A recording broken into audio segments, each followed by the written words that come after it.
बरोबर. सर्वांना नमस्कार. अ, माझा आवाज आपल्या सगळ्यांपर्यंत पोहोचत असावा अशी मी अपेक्षा करतो. उच्च आणि तंत्र शिक्षण विभागाच्या वतीने अ, आपण अ, सह्याद्री शिक्षण संवाद हा एक अत्यंत अभिनव अशा प्रकारची ही साप्ताहिक व्याख्यानमाला आपण सुरू केलेली आहे. आजचं व्याख्यान क्रमांक 10 आहे. आपण अखंडितपणे ही दर शुक्रवारी संध्याकाळी 5 वाजता आपण याचं आयोजन करतो आहोत. अतिशय महत्वपूर्ण विषय जे आहे उच्च आणि तंत्र शिक्षणामधले आणि त्यामधले जे बर्निंग टॉपिक्स आहेत, जे जागतिक पातळीवरती आणि राष्ट्रीय पातळीवरती ज्यांचं अतिशय महत्व आहे, ते विषय आपण अत्यंत सोप्या भाषेमध्ये मराठीमध्ये आपल्या सर्व उच्च शिक्षणामधल्या स्टेक होल्डर्स बरोबर, मग ते विद्यार्थी, पालक, प्राध्यापक, त्याचप्रमाणे प्राचार्य, संस्थाचालक यांच्यापर्यंत पोहोचवण्यासाठी आपण प्रयत्न करत असतो. आणि वेगवेगळे विषय आपण आतापर्यंत या सगळ्या प्लॅटफॉर्मवरती हाताळलेले आहेत. मागच्याच आठवड्यामध्ये आपण जे युनिव्हर्सिटी ग्रँट्स कमिशनकडनं जे नवीन रेग्युलेशनचा ड्राफ्ट आलेला आहे, ज्याच्यावरती 5 फेब्रुवारीपर्यंत अभिप्राय सगळ्यांकडनं मागवलेले आहेत, त्यावरती देखील आपण डॉक्टर आर.एस. माळी यांचं अत्यंत महत्वपूर्ण व्याख्यान हे आपण आयोजित केलेलं होतं. आज मित्रांनो अत्यंत महत्वपूर्ण योगायोग आहे. आज पुण्यामध्ये विश्व मराठी साहित्य संमेलनाचं 3ऱ्या विश्व मराठी साहित्य संमेलनाचं आयोजन केलं गेलेलं आहे. फर्ग्युसन कॉलेजच्या मैदानावरती अत्यंत भव्य दिव्य असा सोहळा आज सकाळी उद्घाटनाचा पार पडलेला आहे. आणि आज, उद्या आणि परवा असं 3 दिवस अतिशय महत्वपूर्ण अनेक विविध साहित्य आणि संस्कृतीशी निगडीत मराठी भाषेचा प्रसार हा जागतिक पातळीवरती कशा पद्धतीने करता येईल या दृष्टिकोनातनं प्रयत्न करण्याच्या दृष्टीने एक अत्यंत महत्वाचं पाऊल हे पडलेलं आहे. नुकतंच आपल्या मराठी भाषेला, आपल्या मातृभाषेला अभिजात भाषेचा दर्जा हा केंद्र सरकारकडनं देण्यात आलेला आहे. आणि त्या संदर्भामध्ये आपण आपल्याकडनं देखील प्रयत्न करतो आहे की या दर्जा मिळाल्यानंतर आपण मराठी भाषेचा प्रसार करण्याच्या दृष्टीने तिला अधिकाधिक समृद्ध बनवण्याच्या दिशेने कशा पद्धतीने पावलं आपल्याला टाकता येतील. आपण 2024-25 पासून राष्ट्रीय शिक्षण धोरण 2020 ची संपूर्ण राज्यामध्ये आपण अंमलबजावणी करतो आहोत. आणि ह्याच राष्ट्रीय शिक्षण धोरण 2020चं अतिशय महत्वाचं उद्दिष्ट आहे ते म्हणजे मातृभाषेतनं शिक्षण हे कशा पद्धतीने देता येईल. त्यामुळे आपले अनेक अभ्यासक्रमातली पुस्तकं ही मराठी भाषेमध्ये भाषांतरित करणं, ती विद्यार्थ्यांपर्यंत देणं या संदर्भातल्या प्रक्रिया देखील चालू आहेत. आणि याच शृंखलेचा एक महत्वपूर्ण भाग म्हणून आपण आजचं हे जे आपण व्याख्यान आहे, 10वं व्याख्यान सह्याद्री शिक्षण संवादामधलं त्याचं आयोजन केलेलं आहे. आणि आजचा आपला जो विषय आहे तो अभिजात मराठी भाषेची मौलिकता, भूमिका आणि धोरण असा आपण विषय ठेवलेला आहे. आणि त्याला पार्श्वभूमी जसं मी तुम्हाला सांगितलं की आजच विश्व मराठी साहित्य संमेलनाचं उद्घाटन झालेलं आहे, त्या अनुषंगाने आपण मराठी भाषा विशेष करून तिला अभिजात दर्जा मिळाल्यानंतरचं आपली काय धोरणं असली पाहिजेत या दृष्टिकोनातून एका अतिशय महत्वपूर्ण विषयावरती आजच्या ह्या व्याख्यानाचं आयोजन केलं. आणि सगळ्यात महत्वाचं म्हणजे त्याला न्याय देण्यासाठी अतिशय योग्य व्यक्ती आज आपल्या व्यासपीठावरती आहे. आपल्याकडे आज व्याख्याते म्हणून प्राध्यापक डॉक्टर प्रभाकर देसाई सर हे आज उपस्थित आहेत. मी देसाई सरांचं अत्यंत मनपूर्वक उच्च आणि तंत्र शिक्षण विभागाच्या वतीने आज स्वागत करतो सह्याद्री शिक्षण व्याख्यानमालेच्या व्यासपीठावरती. देसाई सर हे प्राध्यापक आहेत मराठी विभागाचे, सावित्रीबाई फुले पुणे युनिव्हर्सिटीमध्ये. त्याचप्रमाणे ते संचालक आहेत भाषा व साहित्य प्रशाला. त्याचप्रमाणे ते अधिष्ठाता पण आहेत पुणे विद्यापीठामध्ये.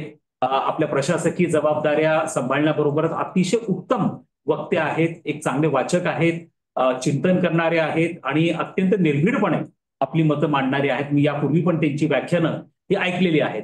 आज आणखीन एक महत्वाचा योगायोग आहे आणि तो देसाई सरांसाठी फार महत्वाचा आहे की आज आपल्या ह्या कार्यक्रमामध्ये आपण महाराष्ट्र शासनाने नुकतंच अमरावती जिल्ह्यामध्ये रिद्धपूर या ठिकाणी नव्याने मराठी भाषा विद्यापीठ ची स्थापना केलेली आहे.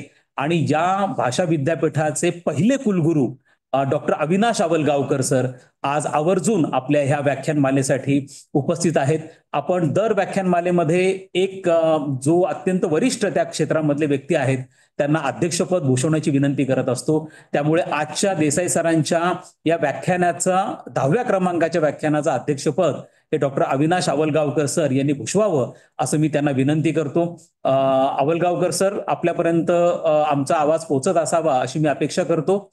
आणि मी पुन्हा एकदा आपल्या सगळ्यांचं अत्यंत मनपूर्वक स्वागत करतो. संपूर्ण आज राज्यामधनं आज देसाई सरांचं मला असं वाटतं प्रसिद्धीच एवढी मोठी आहे की आज जवळपास 275 जण आम्हाला आत्ता संपूर्ण राज्यामधनं जॉईन झालेले आहेत. त्यामध्ये कुलगुरू आहेत, प्राचार्य आहेत, प्राध्यापक आहेत, विशेष करून मराठीवरती प्रेम करणारे मराठी भाषेचे प्राध्यापक मोठ्या प्रमाणावरती आज या ठिकाणी आहेत. आमच्या शासकीय संस्थांमधले आहेत, आमचे सर्व सहसंचालक आज या ठिकाणी जॉईन झालेले आहेत. मी पुन्हा एकदा सगळ्यांचं स्वागत करतो. अविनाश आवलगावकर सरांना अध्यक्षपद स्वीकारण्याची विनंती करतो आणि डॉक्टर प्रभाकर देसाई सरांना विनंती करतो की त्यांनी आपलं आजचं जे व्याख्यान आहे, आपलं जे सादरीकरण आहे, त्याला आपण कृपया सुरुवात करावी. देसाई सर.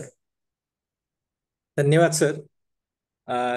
खरं म्हणजे हा सगळा जो काही ज्याला आपण एक प्रकारचा ममत्वाचा लोभ आहे तो आदरणीय संचालक उच्च शिक्षण संचालनालय महाराष्ट्र शासन डॉक्टर शैलेंद्र देवळणकर सरांचा आहे.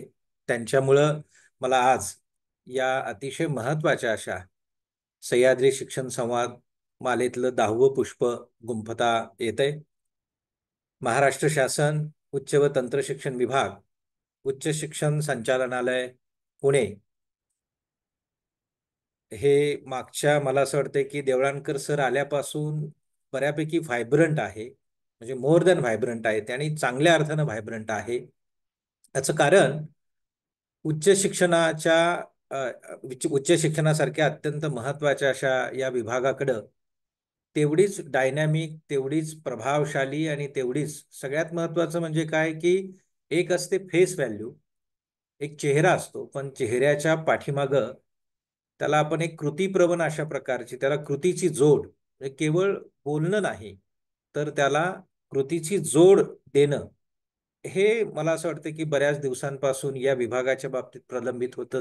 ते सगळे बॅकलॉग जे आहेत ते देवळणकर सरांच्या या उपस्थितीमुळं मला असं वाटतं की पूर्ण झालेले आहेत आणि त्याचा संपूर्ण महाराष्ट्र या बाबतीत प्रत्यय घेतो आहे.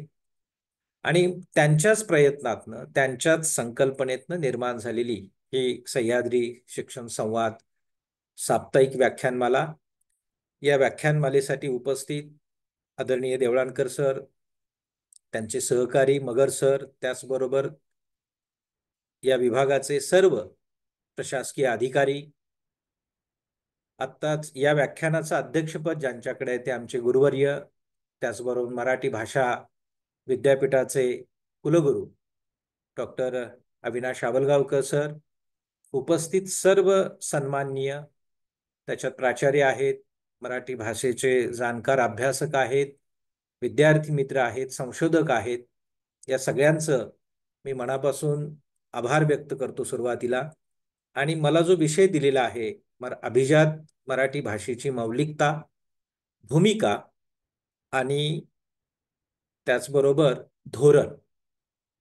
भूमिका असं म्हणताना इंग्रजीमध्ये एक कन्सेप्ट आहे रोल ऑफ लँग्वेज, म्हणजे भूमिका आपल्या सगळ्यांची असतेच असते, पण भाषेची म्हणून सुद्धा एक भूमिका असते आणि या भाषेच्या भूमिकेचं उत्तरदायित्व सगळ्यात शेवटी त्या भाषकांवर येत असतं. आणि म्हणून त्या अनुषंगानं मी थोडंसं अधिक बोलणार आहे.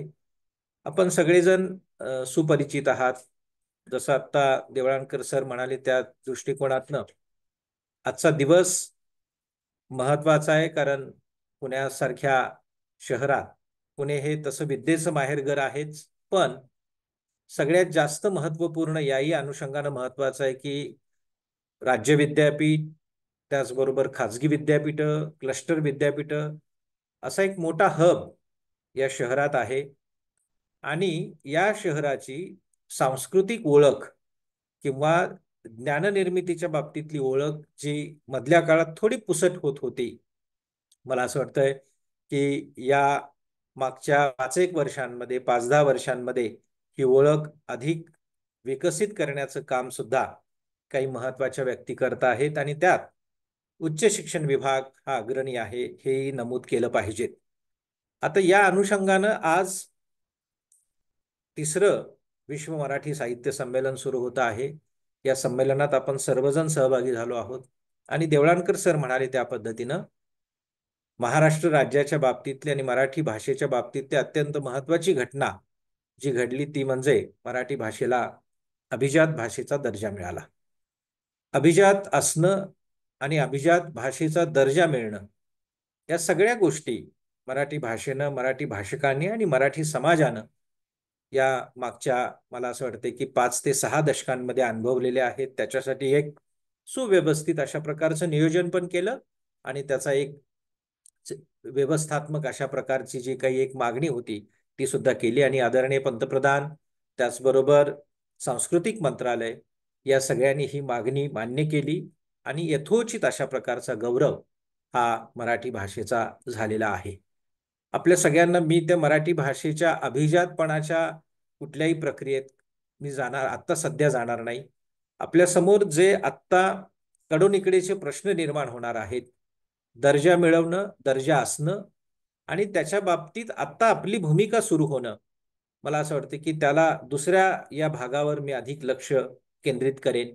पण तरी सुद्धा महाराष्ट्र महाराष्ट्राच्या या भाषेला जो अभिजात भाषेचा दर्जा मिळाला, आपण सर्व सगळ्या जणांनी संकेतस्थळांवर, विशेषतः शासनाच्या संकेतस्थळावर किंवा साहित्य अकादमीच्या संकेतस्थळावर, गृह मंत्रालयाच्या संकेतस्थळावर जाऊन जर आपण बघितलं तर भाषेच्या बाबतीत, भाषेला अभिजात ठरवण्याच्या बाबतीत जे 4 मुद्दे आहेत, या 4 मुद्द्यांचा मी फक्त जाता जाता उल्लेख करणार आहे आणि पहिल्या 5 मिनिटात फक्त मी मराठी अभिजात भाषेच्या या प्रवासाबद्दल बोलणार आहे.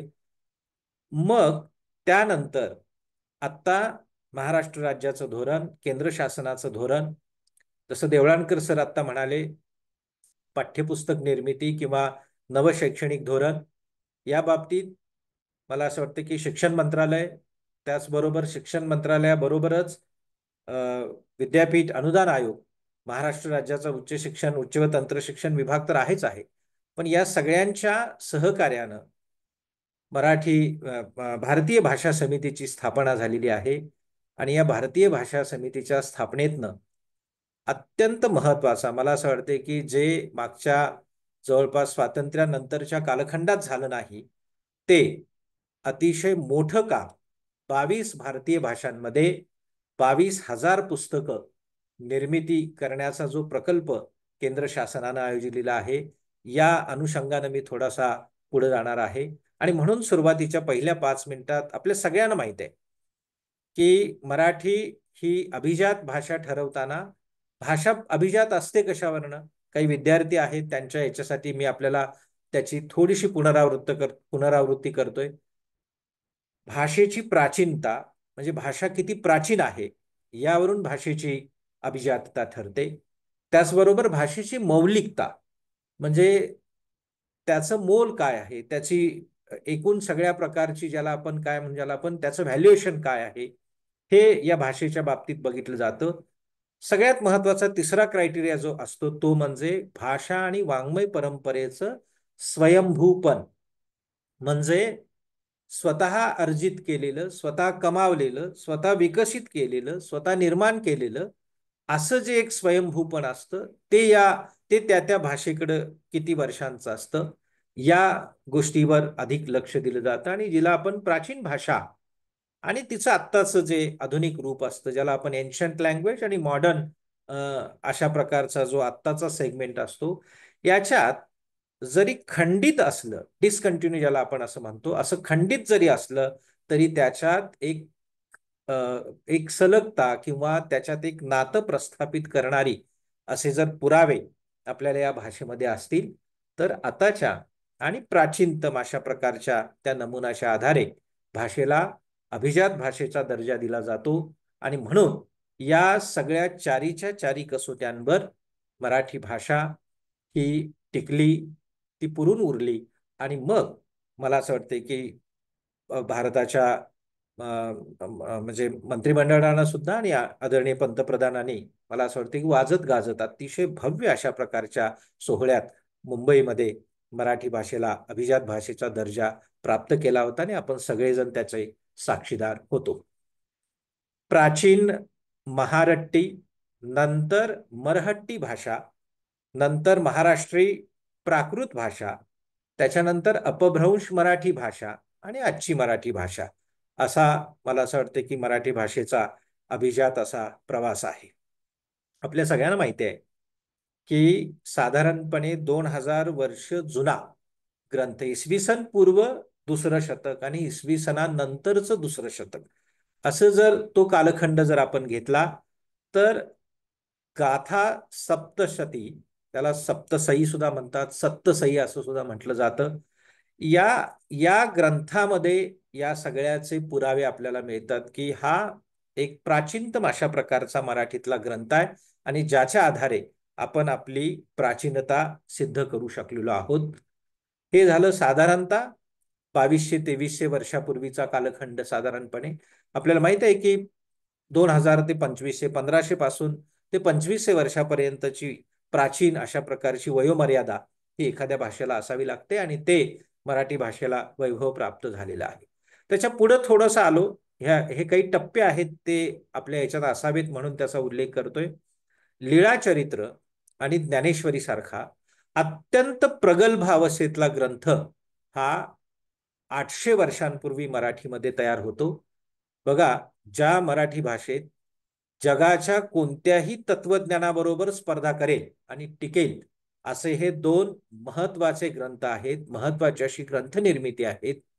आणि जगभरातल्या प्राचीनातल्या प्राचीन अशा कोणत्याही भाषेचा जर आपण समतोल अभ्यास केला, तौलनिक अभ्यास केला, तर अशा प्रकारची या दोनच ग्रंथांकडे जर आपण बघितलं, या ग्रंथांसारखी ग्रंथ निर्मिती करणारी जी जे भाषा वैभव एखाद्या प्राचीन भाषेकडे आहे, ज्यांना जगाच्या पातळीवर क्लासिकल लँग्वेज म्हटलं जातं, त्या भाषांची वयोमर्यादा साधारणतः 2500 वर्षाच्या पलीकडे जाते. असे दोन महत्वाचे ग्रंथ मराठीत लीळाचरित्र आणि ज्ञानेश्वरीच्या बाबतीत निर्माण झालेले होते. दुसरं एक गोष्ट आपल्याला बघायला पाहिजे ती म्हणजे साधारणपणे अनेक प्रकारच्या लीळा किंवा शिलालेख किंवा या सगळ्याच बाबतीतली, ज्याला आपण हस्तलिखित म्हणतील, हस्तलिखिताच्या रूपातले ग्रांथिक पुरावे, हे सगळे आपल्याकडे अत्यंत ज्याला आपण शुद्ध स्वरूपामध्ये उपलब्ध आहेत. आणि या सगळ्या शेकडो शिलालेखांच्या, ताम्रपटांच्या, पोथ्यांच्या, हस्तलिखित ग्रांथिक पुराव्यांच्या आधारे आपण अभिजात या दर्जाकडे वाटचाल करू शकलो आणि तो आपल्याला प्राप्त झालेला आहे. आता ही झाली साधारणपणे आपल्या मराठीच्या अभिजाततेबद्दलची गोष्ट आणि आपल्याला त्याचा स्वाभिमानच असायला पाहिजे. तेवढं वैभव मराठीला आहे आणि मराठी भाषेचे जे पुरातन किंवा या एवढ्या प्राचीन कालखंडापासून ज्याने ज्याने या सगळ्याला हातभार लावलेला आहे, त्या सगळ्यांचे खरं म्हणजे आपण आभार पण मानले पाहिजेत आणि त्यांच्याकडे आपण नतमस्तक सुद्धा असलं पाहिजे. आता आपण एकदा अभिजात झालो की मग अभिजात भाषेची म्हणून, क्लासिकल लँग्वेजेस म्हणून काही एक कर्तव्य असतात. ती भाषा आपल्याला दाखवत असते. जसं आपण म्हणतो की एखादी कलाकृती ज्यावेळी निर्माण होते त्यावेळी त्या कलाकृतीचं मूल्यमापन कसं करायचं हे ती कलाकृती पण सांगत असते. तशी भाषा ही समूहाची निर्मिती असते आणि भाषेची म्हणून काही कार्य असतात आणि ती भाषेकडून सातत्यानं अधोरेखित होत असतात. आता प्रश्न असा आहे की आपण त्याच्याकडे लक्ष देतो की नाही, एवढाच त्याच्यातला महत्वाचा भाग असतो. आणि या पातळ्यांवर मराठीनं मला असं वाटतंय की वेगवेगळ्या रूपांमध्ये, मग कधी कुसुमाग्रज असतील, कधी केशवसूत असतील, या सगळ्यांच्या रूपात मराठीची अवस्था काय आहे, मराठी कोणत्या पद्धतीनं आपण तिला पुढे नेतो आहोत, या बाबतीतलं अत्यंत परखड असं विवेचन किंवा त्याला काव्यरूप हे कुसुमाग्रजांनी दिलं. म्हणजे स्वातंत्र्याची उमर गाठली अशा पद्धतीचा फटका असेल आणि 50 वर्षानंतर माय मराठी किंवा राजभाषा काय करते आहे अशा पद्धतीच्या गोष्टी सुद्धा आपल्या सगळ्यांना माहिती आहेत. आणि म्हणून आत्ता आपला जो कालखंड आहे, एकीकडे मी मगाशी म्हणालो तसं केंद्र शासनाच्या वतीनं अत्यंत पोषक पर्यावरण आहे. आपण आत्ता भारतीय भाषांसाठीच हे पोषक असणारं पर्व आहे. आपण अमृत काळात आहोत आणि सगळ्या भारतीय भाषांसाठी अमृत पर्व आलेला आहे.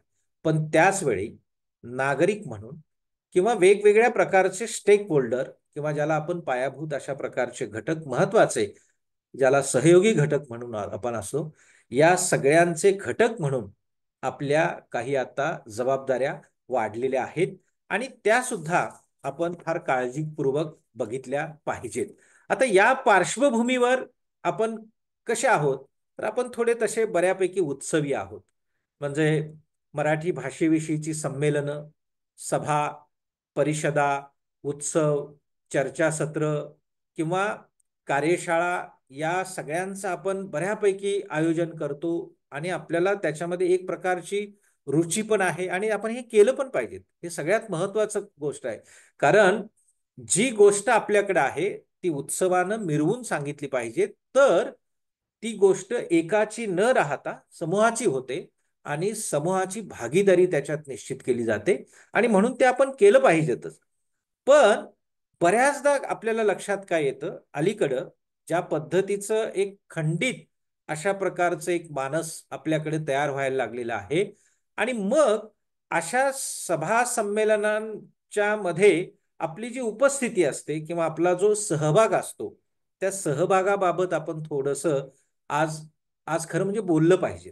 त्याचं कारण काय, एक तर बऱ्याच म्हणजे आपला महाराष्ट्र देश, म्हणजे महाराष्ट्राला देश म्हटलेला आहे असं राज्य आपलं आहे आणि अशा राज्याची लोकसंख्या जर आपण बघितली, महाराष्ट्र मराठी भाषकांची लोकसंख्या जर आपण बघितली, तर ती 11, 12 आणि 13 कोटीच्या आसपास, म्हणजे 2011ची जनगणना आणि आता येऊ घातलेली जनगणना याच्यात आपण एक मोठी संख्या गाठणार आहोत. आणि असं असूनही मराठीच्या बाबतीत अनेक प्रकारच्या उपेक्षा येतात. त्यात सभा संमेलन कार्यक्रमांच्या ठिकाणी असलेल्या उपस्थितीबाबत सुद्धा आपल्याला बोलता येईल. म्हणजे एक तर आपला सहभाग अतिशय नगण्य असतो किंवा असलाच तर तो उत्सवी स्वरूपाचा असतो. म्हणजे नगण्य असतो त्यामुळं त्याचा संख्यात्मकतेचा परिणाम त्या कार्यक्रमांवर होतो आणि दुसरं उत्सवी असतो त्यावेळी त्याचं जे एक काय म्हणजे आपण एक एक त्याचा मध्यवर्ती जी त्याची कल्पना असते ती थोडी पेरीफेरीवर राहते, ती केंद्रस्थानी राहत नाही आणि उत्सव होतो पण बाकीचं सगळं काहीही साध्य होत नाही, असंही आपल्याला बऱ्याचदा बघायला मिळतं. आणि म्हणून मराठी भाषक म्हणून मी आताच्या संमेलनांकडे किंवा ह्याच्याकडे आपण बघत नाही, अगदी गल्लीतल्या कार्यक्रमापासून ते देशपातळीवर आपण ज्या कार्यक्रमांमध्ये सहभागी होतो त्याच्या बाबतीतली सहज निरीक्षणं मी आपल्यापर्यंत नोंदवत आहे. आणि म्हणून नगण्य असण्याचं कारण काय असेल, उपस्थिती का नाही, तर त्याचं एक कारण आपल्याला भाषा वैज्ञानिकांच्या साह्यानं किंवा सामाजिक सांस्कृतिक जे विमर्शक आहेत त्यांच्या साह्यानं आपल्याला सांगता येतं. ते म्हणजे आपल्याकडं कदाचित, आणि माझा त्याच्यावर ठाम मत असं आहे, की आपण भाषिक अस्मितेच्या बाबतीत कमकुवत आहोत.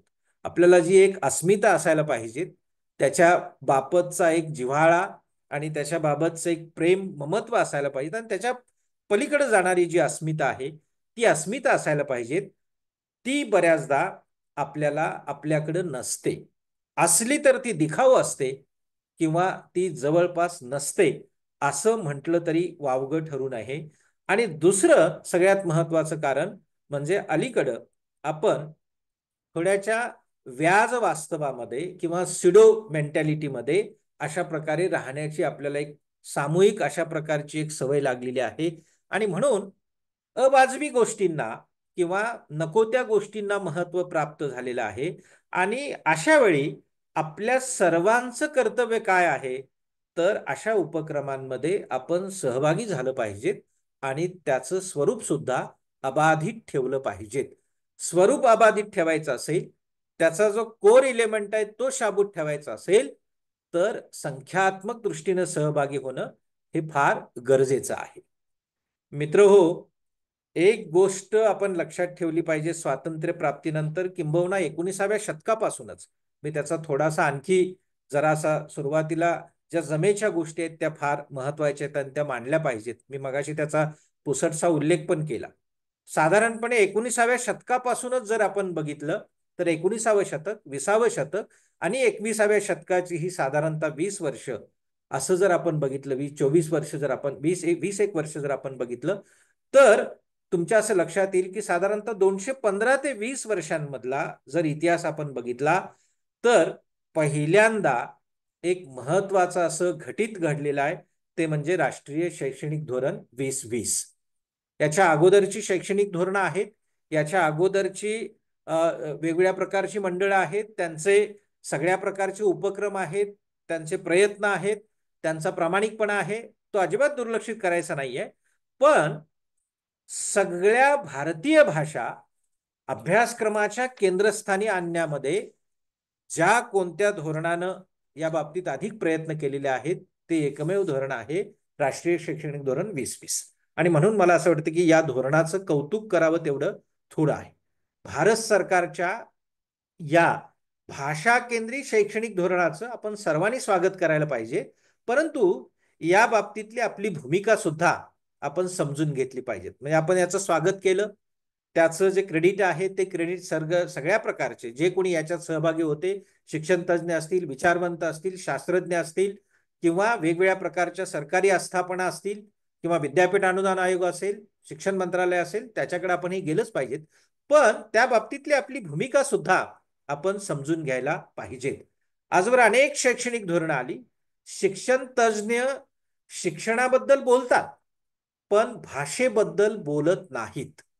हे एक सगळ्यात महत्वाचं कायम ज्याला आपण एक एक निरीक्षण किंवा आतापर्यंतच्या धोरणांचा विचार केला तौलनिक, तर शिक्षण तज्ज्ञ शिक्षण व्यवस्थेबद्दल आग्रही असतात, पण जे शिक्षण ज्या भाषेतनं दिलं जातं त्या भाषेबद्दल मात्र फारसं बोलत नाहीत.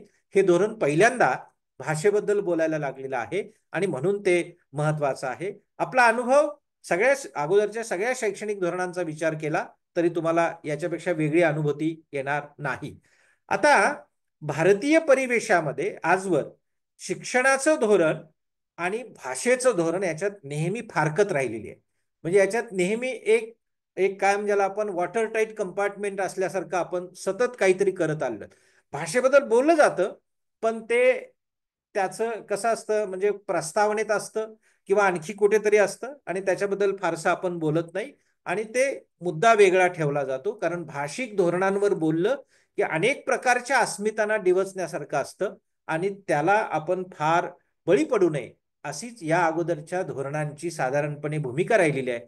पण हे 2020चं धोरण मात्र अशा प्रकारच्या सगळ्या अस्मितांना अंगावर घेतं आणि भाषा मूलस्थानी आहे, भाषा केंद्रस्थानी आहे असा एक जो साधारणपणे मोठ्या एक एक मोठं अंडरलाइनिंग करून जे सांगायला पाहिजे होतं ते सुरुवातीला या भारतात घडलेलं आहे. आणि म्हणून राष्ट्रीय शैक्षणिक धोरण 2020नं ही संपूर्ण दरी, शिक्षणाचं धोरण वेगळं आणि भाषेचं धोरण वेगळं, याच्यातली पहिल्यांदा दरी संपवलेली आहे. तरीही एक गोष्ट आपण सातत्यानं लक्षात ठेवायला हवी की म्हणजे शिक्षणाचं जे धोरण असतं किंवा शिक्षण विषयक जे धोरण असतं आणि भाषा विषयक धोरणाची त्या संदर्भातल्या निर्णयांची खुली चर्चा ही सातत्यानं व्हायला पाहिजे. मला असं वाटतंय की या या या बाबतीत या धोरणाच्या बाबतीत सुद्धा एक खुलं धोरण स्वीकारलेलं होतं. हा ड्राफ्ट सुद्धा अगोदर सगळ्या जनमानसांमध्ये तो ठेवलेला होता, त्याच्यावरची सजेशन मागवलेली होती आणि मग या सगळ्यांच्या सजेशनचा किंवा या सगळ्यांच्या प्रस्तावांचा विचार करून आणि मग या धोरणाला मान्यता दिलेली होती. पण तरी सुद्धा मी असं म्हणतोय, मी हे जनरल विधान बोलतोय कारण आता आपण भाषेच्या धोरणाकडे चाललो आहोत. शिक्षणाचं धोरण ही एक गोष्ट आहे, पण इथून पुढं महाराष्ट्र राज्याचं भाषेचं धोरण किंवा एकूणच केंद्राचं भाषेचं धोरण किंवा आपल्या समूहाचं भाषेचं धोरण, आपल्या विद्यापीठाचं भाषेचं धोरण किंवा आपल्या आपल्या आपल्या छोट्या शैक्षणिक संस्थेचं भाषेचं धोरण, असं ज्यावेळी आता आपण इथून पुढे विचार करणार आहोत त्यावेळी एक गोष्ट आपण लक्षात ठेवली पाहिजे की कोणत्याही निर्णयाची खुली चर्चा व्हायला पाहिजे. याचं कारण काय, अशी जर खुली चर्चा झाली नाही तर शैक्षणिक आणि भाषिक धोरणाच्या बाबतीत साधारणपणे याच्यामध्ये एक थर असतो किंवा एक एक एक एक साधारणतः एक कायम ज्याला आपण एजन्सी असते, एजन्सी आम्ही चांगल्या अर्थानं शब्द वापरतोय, म्हणजे आपल्याकडे एजंट म्हणजे मराठीतला शब्द त्याला दलाल असा शब्द वापरला जातो पण तसा तो बिलकुल नाहीये. कारण मराठीतले काही शब्द हे त्याची अर्थच्युती झालेली आहे किंवा त्याचा अर्थ संकोच झालेला आहे, आपण त्याच्या बाबतीत आता बोलणार नाही. पण एजन्सी ही पॉझिटिव्ह अंगाने आणि अतिशय महत्वाच्या बाजूने जर आपण घेतली तर काही एजन्सीला याच्यामध्ये महत्व प्राप्त होण्याची शक्यता असते जर त्याची खुली चर्चा झाली नाही तर. आणि म्हणून साधारणपणे आपण असं म्हणूया की नोकरशहा किंवा जे राज्यकर्ते असतात त्यांच्या फायद्यानुसार सगळ्या प्रकारच्या गोष्टी आणणं आणि त्या अंमलात आणणं अशा प्रकारची कदाचित गोष्ट होण्याची शक्यता असते आणि असं होऊ नये म्हणून मी आपल्याला असं सूचित करतोय की या सगळ्या प्रकारच्या निर्णयांची खुली चर्चा ही सातत्यानं झाली पाहिजेत आणि म्हणूनच आता सुद्धा मी असं म्हणतोय की मराठी भाषेला अभिजात भाषेचा दर्जा मिळालेला आहे पण मराठीच्या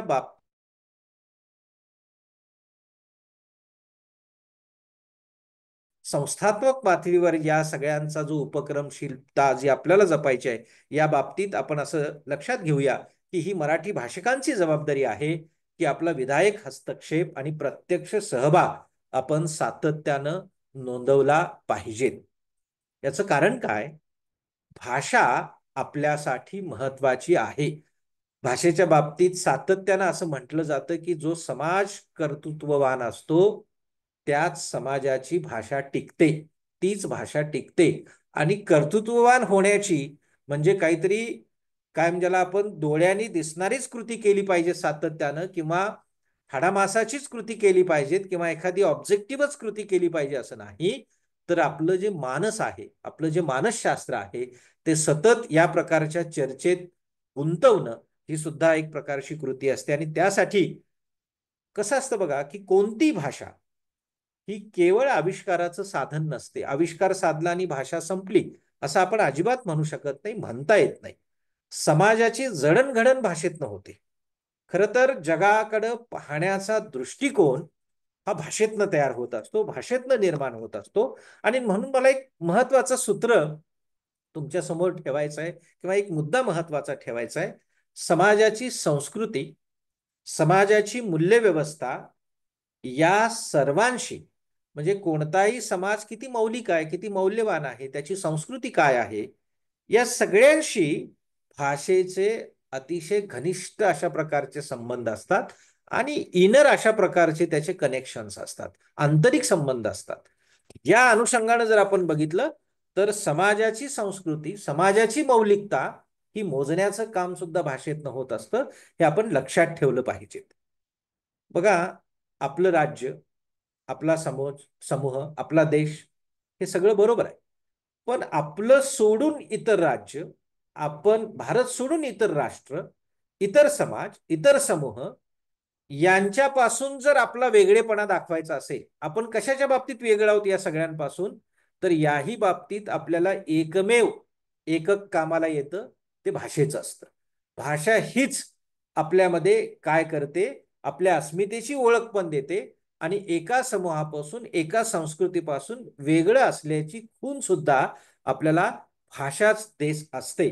आणि म्हणून माझा तुम्हाला सातत्यानं जमलेल्या सगळ्या महानुभावांना हेच सांगणं आहे की दिखाऊपणातनं थोडंसं आपण बाहेर येऊया किंवा जी एक अजिबातच त्याची म्हणजे दखल घ्यायची नाही किंवा नगण्य अशा प्रकारे त्याच्यामध्ये सहभाग घ्यायचं, या सगळ्यातनं थोडंसं आपण बाजूला येऊया.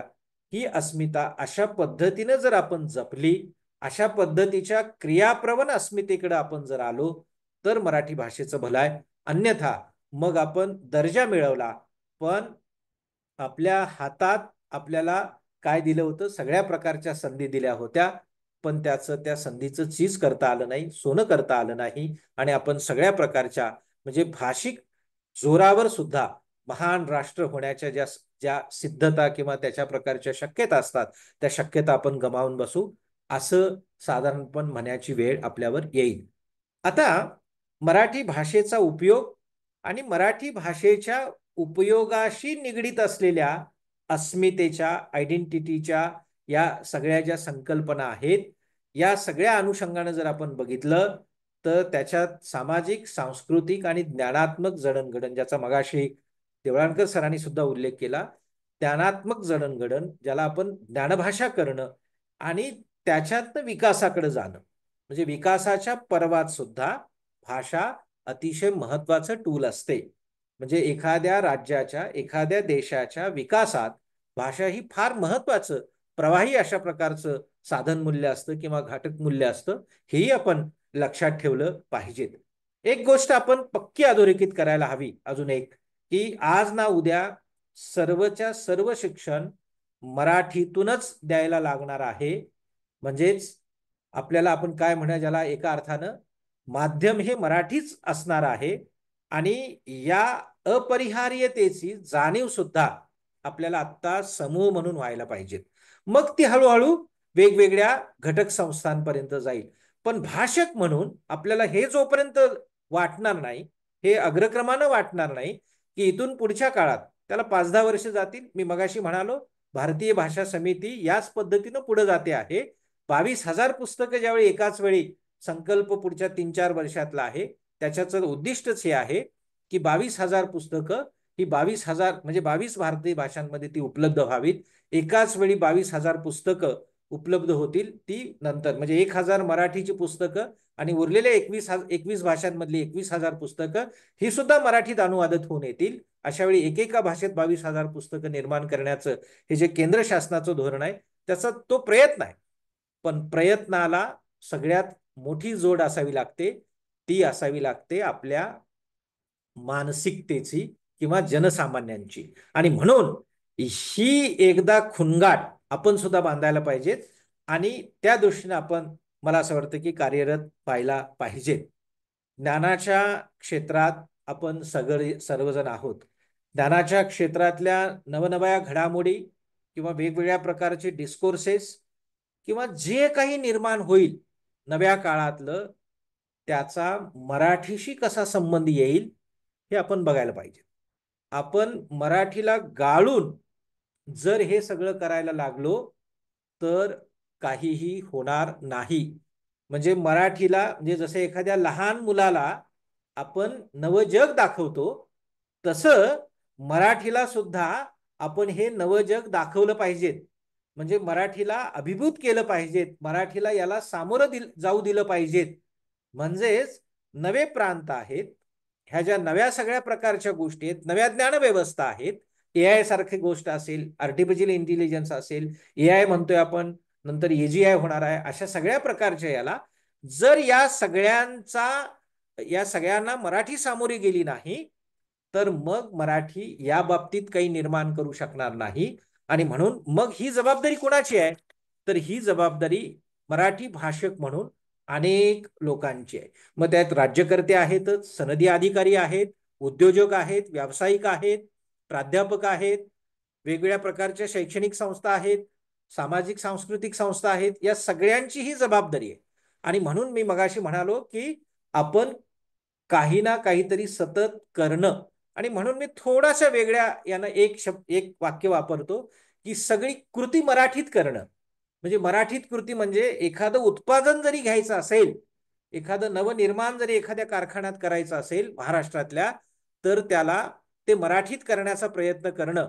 हे थोडंसं मी अनुषंगिक यानं बोलतोय. म्हणजे मराठीत उत्पादन करायचं म्हणजे काय, तर त्यात मराठी भाषक, मराठी भाषेची अस्मिता आणि मराठी भाषेच्या म्हणजे लिपीचं आणि बाकीच्या सगळ्यांचं त्याच्यामध्ये येणं, हे सगळं महत्वाचं असलं पाहिजे. तरच आपली भाषिक अस्मिता इथून पुढच्या काळात टिकणार आहे. देवळानकर सर सातत्यानं या बाबतीत, म्हणजे ज्याला आपण जागतिकीकरण, वसाहतवादी मानसिकता, या सगळ्या अनेक प्रकारच्या गोष्टी या बाबतीत सातत्यानं बोलत असतात. आणि म्हणून हे अधिक अधिक खरं आहे की आंतरराष्ट्रीय कंपन्या आहेत किंवा आंतरराष्ट्रीय वेगवेगळ्या प्रकारच्या संस्था आहेत, युनेस्को असेल किंवा वेगवेगळ्या ज्याला आपण जागतिक बँक आहे, वर्ल्ड बँक आहे, ही सगळी या सगळ्या संस्था आपल्याकडे अजूनही तिसरं जग म्हणून बघतात किंवा विकसनशील राष्ट्र, डेव्हलपिंग कंट्री म्हणून आपल्याकडे बघितलं जातं. जर आपल्यात भाषिक अस्मिता जागृत झाली तर आपल्या ठिकाणी असलेल्या उद्यमशीलतेला सुद्धा आपोआपच अस्मिता निर्माण होते. जोपर्यंत आपली स्वतःची अस्मिता जागृत होत नाही, तोपर्यंत आपल्या कृतीबद्दलची अस्मिता जागृत होत नाही. आणि म्हणून आपण जे करतो त्याला अस्मिता प्राप्त होत नाही. आणि ते करण्यासाठी जगाबरोबर आपल्याला भांडायचं आहे, जगामध्ये नाममुद्रा उमटवायची आहे. तर आपण डेव्हलपिंग नाही तर डेव्हलप आहोत. या पद्धतीनं मला असं वाटतं की आपल्याला इथून पुढच्या काळातला मराठीच्या बाबतीतला, भाषेच्या बाबतीतला सुद्धा पवित्रा ठेवावा लागेल. आणि म्हणून सनदी अधिकारी, IAS, IPS, IRS किंवा IFS, हे सगळे अधिकारी जर आपण बघितले तर या सगळ्या अधिकाऱ्यांचं बारकाईने निरीक्षण करा. ते ज्या प्रांतात जातात त्या प्रांताची भाषा मोडकी तोडकी का असेना पण मोठ्या प्रयासानं जाणीवपूर्वक ते शिकत असतात.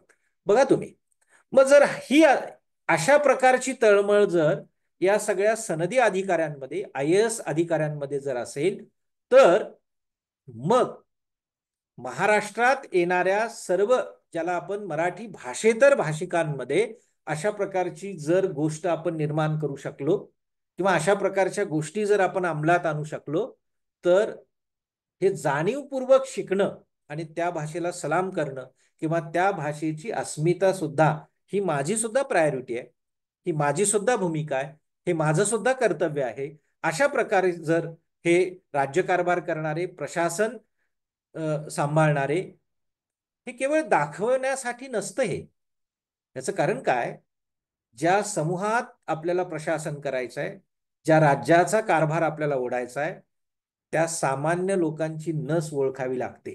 त्या सामान्य लोकांची भाषा, त्या भाषेतलं संचित, त्या भाषेत मोठा व्यवहार असतो. आणि हा जो लोकव्यवहार असतो, तो लोकव्यवहार जोपर्यंत राज्यकर्त्याला समजत नाही तोपर्यंत आदर्श राज्य निर्माण होण्यासाठीची प्रक्रिया सुरू होत नाही. आणि मला असं वाटते की हे डोळ्यात तेल घालून आणि फार जाणीवपूर्वक हे सगळं अंगीकृत करून, मला असं वाटतं की काही सनदी अधिकारी आणि काही प्रशासकीय अधिकारी हे पाळत असतात. मला असं वाटतं की त्यांच्याकडून हा गुणधर्म आपण घेतला पाहिजे. याचा अर्थ मला असं अजिबात म्हणायचं नाही की आपली भाषा मारून मुकटून परप्रांतीयांच्या गळी उतरवणं आणि भाषेच्या जोरावर वेगळ्या प्रकारचं राजकारण, म्हणजे ज्याला आपण पॉलिटिकल फेनॉमेना, जी पक्षीय पातळीवरची फेनॉमेना आहे, तिला खत पाणी द्यायची, असं असं मला अजिबात म्हणायचं नाहीये. या बाबतीत सुद्धा आपल्याकडे असं होतं, म्हणजे भावनिक सूर आपण भाषेच्या बाबतीतला पहिल्यांदा आळवतो, पण हळूहळू ते राजकारण परप्रांतीयांच्या द्वेषापर्यंत जातं.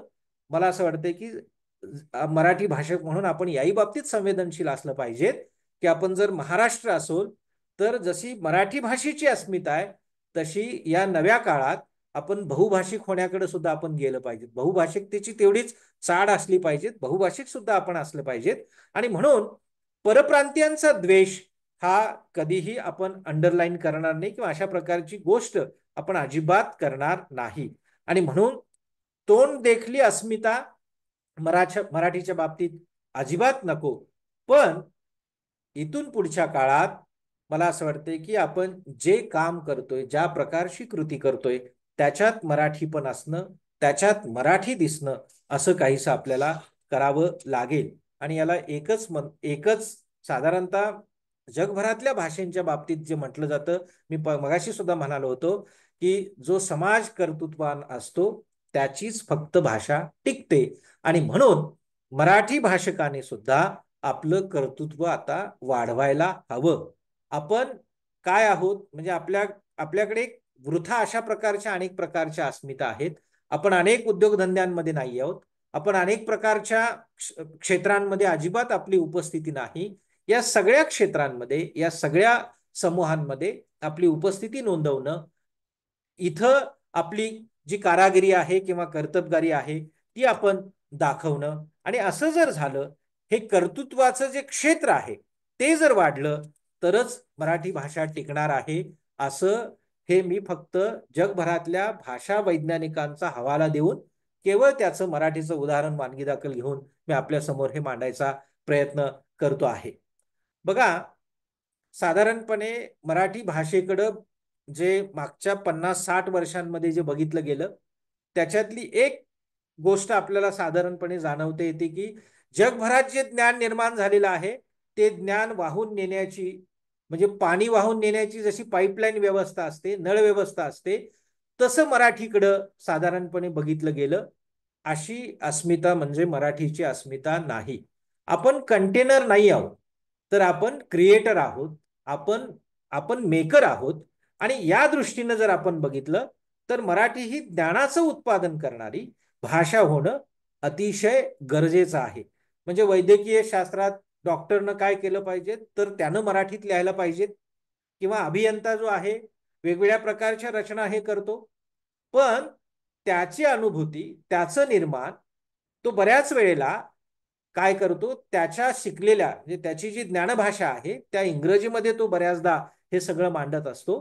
पण ते सर्वसामान्यांच्या भाषेत मांडणं, ते सर्वसामान्यांपर्यंत ते पोहोचवणं हे सगळ्यात महत्वाचं आहे. म्हणून त्यानं मराठीत लिहायला पाहिजेत, प्रशासकांनी मराठीत लिहायला पाहिजेत, न्यायव्यवस्थेनं मराठीत आपले न्यायनिवाडे दिले पाहिजेत. म्हणजे हे मला माहिती आहे की ज्याला आपण सॉफ्टवेअर म्हणतो, सॉफ्टवेअरची एक प्रोग्रॅमिंगची भाषा असते. प्रोग्रॅमिंगची भाषा ही सांकेतिक भाषा असते. त्यामुळे तिला ती जगभरातली भाषा आहे, ती जगाची भाषा आहे. ती एका अर्थानं काय आहे, ती युनिक भाषा आहे. पण हे जे प्रोग्रॅमिंग केलेलं, जे प्रोग्रॅमिंग नंतरचं जे उत्पादन असतं, मग ते सेवांच्या रूपातलं असेल किंवा वेगवेगळ्या उत्पादनांच्या स्वरूपातलं असेल, ते देताना मात्र मला असं वाटतंय की भाषिक अस्मितेचा प्रश्न पहिल्यांदा आपण हाताळला पाहिजेत आणि त्याच्यात भाषिक अस्मिता किंवा भाषा, आपल्या प्रांताची भाषा अग्रक्रमानं आपण द्यायला पाहिजेत किंवा ती असायला पाहिजेत. आणि म्हणून महाराष्ट्रात मराठीतच हा सगळा संकल्पना व्यवहार चालायला पाहिजेत. याचाच अर्थ मराठी ही ज्ञानाचं उत्पादन करणारी, ज्ञानव्यवस्था निर्माण करणारी भाषा म्हणून ती आपण घडवली पाहिजेत. या घडवण्याचे मार्ग अनेक आहेत, त्याच्याकडे आपण जाणारच आहोत. पण ही परिस्थिती जर आपल्याला निर्माणच करायची आहे तर शालेय, माध्यमिक, उच्च माध्यमिक, महाविद्यालय किंवा विद्यापीठ ज्याला आपण म्हणू, ह्या सगळ्याच स्तरांवर मराठीला अपरिहार्यपणे किंवा ज्याला काय म्हणू, व्यवच्छेदक पद्धतीनं म्हणजे स्वतंत्रपणे असं स्थान द्यायला पाहिजेत. आज सुद्धा आपण वेगवेगळ्या विद्यापीठांच्या ज्याला आपण अधिसभा असतील किंवा व्यवस्थापन ज्याला आपण अकॅडमिक काउन्सिल असतात, विद्या परिषदा असतील किंवा ज्याला आपण सर्वसाधारणपणे हा गुंतागुंता अधिक वाढतो ज्यावेळी आपण महाविद्यालयांकडे जातो. महाविद्यालयाचे जे संस्था चालक आहेत, या संस्था चालकांपर्यंत आपण पोहोचतो. त्यावेळी आपल्याला प्रश्न पडतो की जर मराठी अनिवार्य केली तर मग शिक्षकांचा प्रश्न येतो किंवा बाकीच्या सगळ्या प्रकारचे प्रश्न येतात आणि त्याच्यातनं थोडंसं धोरण बाजूला पाडलं जातं किंवा ते पडतं. पण याच्यावर मला असं वाटतं की गंभीरपणे विचार करायची गरज आहे. आणि मी पुन्हा आपल्याला हे सांगतोय की हा मुद्दा केवळ सरकारी नाहीये, केवळ गव्हर्नमेंटच्या किंवा शासकीय पातळीवरचा म्हणून मी अजिबात मांडत नाही. सरकारी मराठी शाळा जर टिकायच्या असतील तर ही जबाबदारी जशी सरकारची आहे किंवा एखाद्या महाविद्यालयामध्ये मराठी विषय अनिवार्य करायचा असेल तर ही जबाबदारी जशी सरकारची आहे तशी ती आपली सुद्धा आहे. आपण सुद्धा तेवढेच त्याच्यामध्ये सहभागिता आपली असली पाहिजे.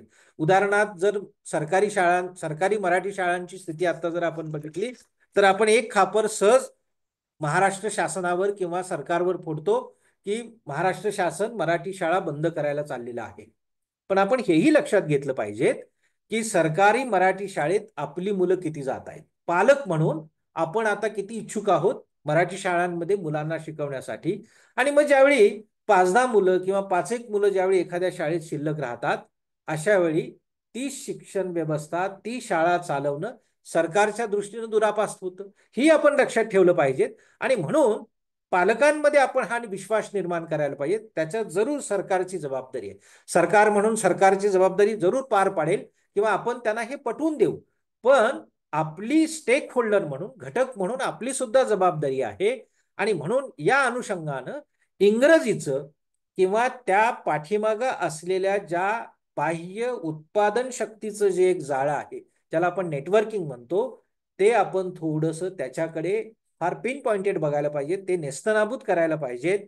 पण त्यासाठी नागरिक म्हणून, मराठी भाषक म्हणून आपण किती सजग आहोत हा प्रश्न आपण स्वतःला विचारला पाहिजे. शिक्षणाचं माध्यम म्हणून आज इंग्रजी बऱ्यापैकी सशक्त आहे, ती बलवान आहे. तिला हरवणं आपल्या दृष्टीनं एक टास्क आहे, मोठा टास्क आहे. पण मी मगाशी म्हणालो तसं केंद्र शासन या बाबतीत सकारात्मक पावलं उचलत आहे. पण हे कसं झालंय, इंग्रजी माध्यमांच्या शाळा खेडोपाड्यात पोहोचलेल्या आहेत, गल्लीबोळापर्यंत त्या आता जवळपास शिरलेल्या आहेत. आणि मराठी शाळा मात्र आता अंग चोरून आहेत किंवा ज्याला आपण एखाद्या इमारतीचे भग्नावशेष असतात तशा पद्धतीने त्या थोड्याशा म्हणजे दुर्लक्षित किंवा अलक्षित अशा प्रकारच्या त्या राहिलेल्या आहेत. आता याविषयी सरकार ग्रामपंचायती किंवा ग्रामपंचायतींसारख्या स्थानिक स्वराज्य संस्था, नागरी समूह यांनी एकत्र येऊन काहीतरी विचार विमर्श करायला पाहिजेत. शिक्षण तज्ज्ञांनी या बाबतीत बोललं पाहिजेत. पण सरकारनं म्हणजे मला असं वाटतं की आत्ताच्या बाबतीत आपण थोडंसं पॉझिटिव्ह असायला हरकत नाही. पण 2001 पासूनचा साधारणतः मागच्या 20, 22, 25 वर्षांचा जर इतिहास बघितला, म्हणजे इंग्रजी पहिलीपासून इंग्रजी आली आणि त्याच काळापासून त्याच्याच मागे पुढे त्याला आपण माहिती तंत्रज्ञान म्हणतो किंवा इन्फॉर्मेशन टेक्नॉलॉजी हे विषय एकत्र आपल्याकडे आले आणि त्याला त्या काळात सबस्टिट्यूट काय केलं गेलं तर भाषा विषय सबस्टिट्यूट केले गेले, ही या धोरणातली मोठी काय होती, भाषकांची गळचेपी होती आणि अनास्था पण होती असं आपल्याला बघायला मिळतं. पण त्यावेळेच्या शिक्षण मंत्र्याने असं म्हटलं होतं की मराठीचा भावनिक मुद्दा करून हे जे सरकारी धोरण आहे किंवा गोरगरिबांचं जे धोरण आहे, गोरगरिबांसाठी असलेलं धोरण आहे, त्याला तुम्ही बिघडवू नका अशा प्रकारचं आवाहन लोकसत्तामध्ये मला असं वाटतं की त्यावेळेचे शिक्षण मंत्री रामकृष्ण मोरे यांनी मोठा लेख लिहून किंवा त्या बाबतीतला लेख लिहून एक भावनिक आवाहन करून आपल्यालाच गप्प केलेलं होतं. तर हेही आपण लक्षात ठेवलं पाहिजे की बहुजनवाद किंवा बहुजन संख्या किंवा बहुजनांची मुलं गरीब राहिली नाही पाहिजेत, बहुजनांपर्यंत इंग्रजी पोहोचली पाहिजेत किंवा इन्फॉर्मेशन टेक्नॉलॉजी पोहोचली पाहिजेत, अशा भावनिक मुद्द्याच्या आधारे थोडंसं काय म्हणजे आपण गाफील होऊन मराठीच्या बाबतीतलं एक फार मोठं काय म्हणजे आपण एक शक्यता होती किंवा तिथं आपण जरासं थोडंसं वेगळ्या प्रकारचे काही सबस्टिट्यूट देऊ शकलो असतो तर कदाचित आज जी महाराष्ट्रातली किंवा मराठीची अवस्था आहे ती कदाचित झाली नसती.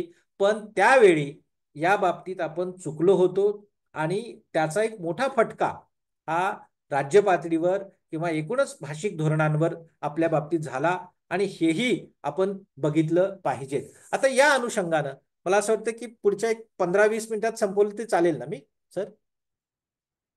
हा सर, एक 10 मिनिटं मग आवलगावकर एक सर थोडं बोलतील. येस. ठीक आहे, एक 5 ते ओके 7 मिनिटात मी ओके संपतो. Okay please. Okay okay. आता हे जर आपण लक्षात ठेवलं तर वेळोवेळी म्हणजे मी मगाशी म्हणालो तसं अस्मिता केवळ आपल्या कृतीतली म्हणजे ती व्हिज्युअलच असायला पाहिजेत, नेहमी असायला पाहिजे असं नाही, तर ती तुमच्या आत कुठेतरी रुजली पण पाहिजेत. आणि ती जर रुजली नाही तर सरकारी धोरणांकडे बघण्याची अनास्था सुद्धा तेवढ्याच पराकोटीला पोहोचते आणि आपण थोडेसे भुलतो. आता हे भुलणं काय होतं तर आपल्याकडे भाषिक अस्मितेच्या जोरावर आपल्याकडे वर्गीय किंवा वर्णीय किंवा जातीय पातळीवरच्या थोड्याशा अस्मिता त्या काळात तयार केलेल्या होत्या आणि मग ब्राह्मण ब्राह्मणेतर किंवा अशा पद्धतीला त्याला रूप दिलं गेलं आणि वरच्या लोकांनी इंग्रजी शिकायचं पण खालच्या लोकांनी इंग्रजी शिकायचं नाही असाही अस्मितेचा लढा त्या काळात उभारला गेला आणि त्याला आपण एका अर्थानं बळी पडलो. मला असं वाटतं की मी मी मराठीचा आपण अजिबात दुस्वास करत नाही किंवा इन्फॉर्मेशन टेक्नॉलॉजीचा सुद्धा दुस्वास करत नाही, हे दोन्ही विषय आपल्या सगळ्या अभ्यासक्रमात असायलाच पाहिजेत. पण त्यासाठी मराठी किंवा त्याला आपण कोर नॉलेज ज्याला आपण म्हणू पायाभूत किंवा अंगीभूत ज्ञान देणारे विषय मात्र त्याच्यामुळे सबस्टिट्यूट व्हावेत अशा प्रकारची मला असं वाटतं की नामुष्की मात्र अजिबात आपल्याला यायला नको आणि ही न यावी म्हणूनच आता केंद्र शासनानं जे राष्ट्रीय शैक्षणिक धोरण 2020 आपल्याकडे आणलेलं आहे त्याच्यामध्ये प्रत्येक विषय क्रेडिटमध्ये येईल, प्रत्येक विषयाला श्रेयांक मिळतील अशा प्रकारची गोष्ट आणलेली आहे. त्यामुळं मायनर मेजर अशा प्रकारच्या गोष्टी आलेल्या आहेत आणि सगळ्यात महत्वाचं म्हणजे भारतीय भाषांचं जे महत्व आहे ते एकाएकी या सगळ्या प्रकारच्या धोरणातनं केंद्रस्थानी आलेलं आहे. मला असं वाटतं की ही प्रत्येक राज्यासाठी अतिशय महत्वाची अशा प्रकारची संधी आहे, सुवर्ण संधी आहे आणि याच धोरणाचा वापर करून किंवा याच धोरणाचं थोडंसं सजग तेवढंच क्रिएटिव्ह तेवढंच सर्जनशील अशा प्रकारचं जर आपण त्या सगळ्या अनुषंगानं पुढे गेलो तर प्रत्येक विषय मराठीतून शिकवला जाण्याची शक्यता पुढच्या 5 ते 7 वर्षांमध्ये तयार करण्याचा मानस शिक्षण मंत्रालयाचा आहे, महाराष्ट्र राज्याच्या शिक्षण संचालनालयाचा आहे किंवा बाकीच्या सगळ्या प्रकारच्या यंत्रणांचा देखील आहे. पण त्यासाठी आपण आत्ता त्या अनुषंगानं तयार आहोत का? याचं कारण यशवंतराव चव्हाण मुक्त विद्यापीठाची स्थापना झाली. यशवंतराव चव्हाण मुक्त विद्यापीठाच्या स्थापनेनंतर पहिल्या 2 बॅचेस ज्या आहेत ज्याच्यामध्ये अभ्यासक्रमाला अनुरूप अशा प्रकारची पाठ्यपुस्तकं तयार केली गेली. त्या पाठ्यपुस्तकांची गुणवत्ता म्हणजे ज्याला आपण टेक्स्च्युअल व्हॅल्यू म्हणतो आपण, ती आणि अलीकडे तयार होत असलेल्या, म्हणजे मी आता अलीकडे म्हणजे या 1-2 वर्षात असं म्हणत नाही, पण मागच्या 5-10 वर्षांमध्ये किंवा 15-20 वर्षांमध्ये, 20-25 वर्षांमध्ये जी पाठ्यपुस्तकं किंवा वेगवेगळ्या विद्यापीठांच्या अभ्यास शाखांना जी पाठ्यपुस्तकं लावली जातात त्याची गुणवत्ता, याच्यात जमीन आसमानाचा फरक आहे. आणि म्हणून लेखक म्हणून आपण कसाला लागत नाही आहोत. लेखक म्हणून आपण जी पायाभूत अशा प्रकारची तयारी करायला पाहिजे ती आपण करत नाही आहोत. लेखक म्हणून मिरवायचं पण आहे, पण लेखक म्हणून आपल्या अंगात किंवा आपल्या एकूण सगळ्या ह्याच्यात क्षमतांमध्ये त्या सगळ्या गोष्टी असायला पाहिजेत आणि तरच आपण पाठ्यपुस्तक लिहिलं पाहिजेत. या बाबतीतली जाणीव बिलकुल आपल्याकडं नाही. तीच गोष्ट शिक्षणाची आहे. प्राध्यापक म्हणून आपण पुढे जातोय. प्राध्यापक म्हणून ज्या अस्मिता किंवा जी सर्जनशीलता किंवा जो प्रामाणिकपणा अगोदरच्या पिढ्यांमध्ये होता, म्हणजे अत्यंत काय म्हणजे प्रतिकूल परिस्थिती असतानाच्या काळात शिक्षक किंवा ज्याला आपण अध्यापकांची जी एक तटस्थता पण होती आणि त्याच्यातला प्रामाणिकपणा जो होता तो वाखाणण्याजोगा होता. पण आता अलीकडं पगार वाढलेले आहेत, बाकीच्या सगळ्या प्रकारच्या गोष्टी झालेल्या आहेत, अनुकूलता आलेली आहे.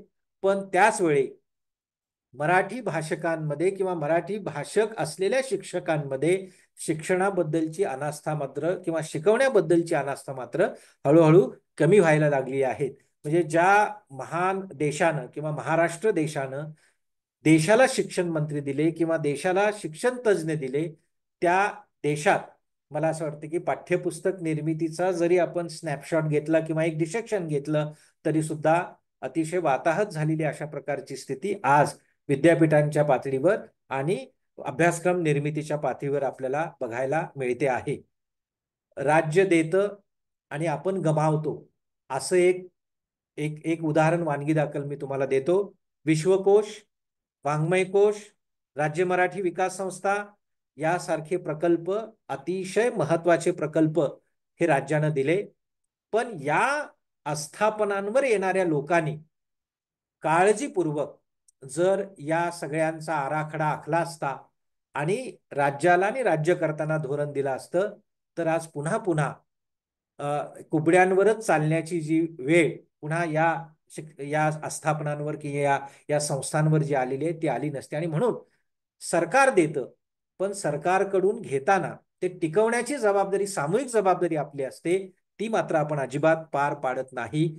आणि दुसरं परत पुन्हा आपल्याकडे अखिल भारतीय महामंडळ असेल, वेगवेगळ्या प्रकारच्या साहित्य परिषदा आहेत, शिक्षण परिषदा आहेत किंवा प्राध्यापक संघटना आहेत, बाकीच्या सगळ्या प्रकारच्या गोष्टी आहेत, पुष्कळ प्रकारच्या गोष्टी आहेत. हे सुद्धा व्याज अस्मिता राजकारण करण्याच्या चक्रातून बाहेर पडलेले नाहीत. म्हणजे सरकारवर दोष द्यायचा किंवा यंत्रणांवर दोष द्यायचा, पण आपण 20-25-50 वर्षांचं काही धोरण देऊ शकलो का? आपण काही आमूलाग्र अशा प्रकारचा अजेंडा राबवू शकलो का? आपण काहीतरी एक उदाहरणादाखल, वानगी दाखल असं काही उदाहरण पेश करू शकलो का? असं जर या सगळ्या म्हणजे महामंडळांना, साहित्य संमेलनांना किंवा मराठी भाषा परिषदांना किंवा या सगळ्या प्रकारच्या यांना जर विचारलं तर यांच्याकडे सुद्धा फारसं सकारात्मक उत्तर नाही. असंच दुर्दैवानं आजचं चित्र आहे. आणि म्हणून व्यक्तिगत पातळीपासून ते संस्थात्मक पातळीवर मराठीच्या या सगळ्या संचितामुळे तिला अभिजात भाषेचा दर्जा मिळाला, पण समूह म्हणून, व्यक्ती म्हणून आपण कमी पडतो आहोत. आणि हे मराठी वारंवार आपल्याला आपल्या निदर्शनास लक्षात आणून देत आहे. जसा एखादा बुजुर्ग बांधावर बसलेला, जसा एखादा म्हातारा माणूस आपल्या बांधावर बसलेला, आपल्या आजूबाजूला असलेला आपल्याला 4 शहाणपणाच्या गोष्टी सांगत असतो आणि त्या न ऐकता आपण उद्दामपणे पुढे जात असतो. तसंच हे अभिजात भाषेचं, मराठीचं जे हे प्राक्तन आहे किंवा हे जे संचित आहे ते सुद्धा आपल्याला पुढच्या धोक्याच्या सूचना वारंवार देत आहे. आपली जी वाटचाल आहे ती वाटचाल तुम्ही संचितावर किंवा त्या मोठ्या परंपरेवर निभावून नेली, पण स्वातंत्र्यानंतर किंवा ह्या मागच्या 201 वर्षाच्या कालावधीत आपल्याला मिळवण्यासारखं भरपूर होतं, पण आपण गमावलेलं खूप आहे. वेगवेगळ्या ज्याला आपण काय म्हणू जागतिकीकरणाच्या किंवा या सगळ्या प्रकारच्या प्रलोभनामध्ये आपण ते गमावून बसलो आहोत आणि त्याच्यात आपण आपली अस्मिता सुद्धा गमावलेली आहे. ती परत मिळवायची असेल तर मला असं वाटतं की राष्ट्रीय शैक्षणिक धोरण 2020 आणि भारतीय भाषा समितीचा ज्याचे अध्यक्ष चामोजी शास्त्री आहेत यांच्या अध्यक्षतेखाली जे 22,000 पुस्तकं पाठ्यपुस्तकं निर्माण करण्याचं जे मोठा उपक्रम राष्ट्रीय उपक्रम ज्याला आपण म्हणू हे राष्ट्रीय पर्व आहे. या पर्वात अतिशय सर्जनशीलतेने आपण सहभागी व्हावं. सहभागी होता होता दुरुस्त करावं, एकमेकांना दुरुस्त करावं अशा प्रकारचं नम्र आवाहन मी आपल्याला करतो. आणि मला या व्याख्यानमालेत बोलण्याची संधी उपलब्ध करून दिली त्याबद्दल देवळानकर सरांचे त्यांच्या सर्व सहकाऱ्यांचे महाराष्ट्र शासनाचे मनापासून आभार व्यक्त करतो. धन्यवाद सर. प्राध्यापक डॉक्टर प्रभाकर देसाई, अतिशय उत्तम अशा पद्धतीचा हा विषयाला, कारण हा विषयाची व्याप्ती इतकी मोठी होती, खोली पण त्याची एवढी मोठी आहे. अभिजात मराठी भाषेची मौलिकता, भूमिका आणि धोरण हे करत असतानाच आपण एकूणच सगळ्यांना अंतर्मुख केलेलं आहे. सगळ्या आजचे आपले श्रोते जे आहेत त्या ठिकाणी त्यांना देखील. आणि ही जसं मी अत्यंत योग्य मुद्दा मांडलात की ही केवळ सरकारची म्हणून भूमिका नाही. सरकार तर त्यांच्याकडनं प्रयत्नशील आहेच आहे, परंतु ही एक व्यापक चळवळ बनायला पाहिजे आहे. या चळवळीमध्ये प्रत्येक जण एक ॲज अ कार्यकर्ता म्हणून देखील सहभागी होणं अत्यंत गरजेचं. ही आपल्या सगळ्यांची जबाबदारी आहे आणि आपल्या सगळ्यांच्या योगदानातूनच आपल्या भाषेला भविष्यामध्ये आपल्याला समृद्ध बनवता येणार आहे. आज जवळपास 1 तासाच्या वरती सरांचं हे लेक्चर चाललंय आणि सगळेच मंत्रमुग्ध झालेत. मला असं वाटतं की ते न संपावं अशा स्वरूपाने हे सगळे मुद्दे होते, अतिशय महत्वाचे मुद्दे होते.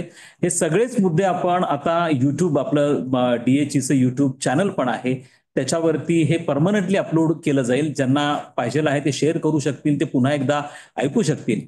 आज आपण आपल्या ह्या 10व्या व्याख्यानाचं अध्यक्षपदाची विनंती माननीय अविनाश आवलगावकर सरांना, जे सन्माननीय कुलगुरू आहेत मराठी भाषा विद्यापीठ रिद्धपूर अमरावतीचे, मी सरांना विनंती करतो की आपण कृपया अध्यक्षीय समारोप करावा. आवलगावकर सर नमस्कार. आवाज येतोय माझा? हो, येतो सर, येतो सर. नमस्कार. प्लीज.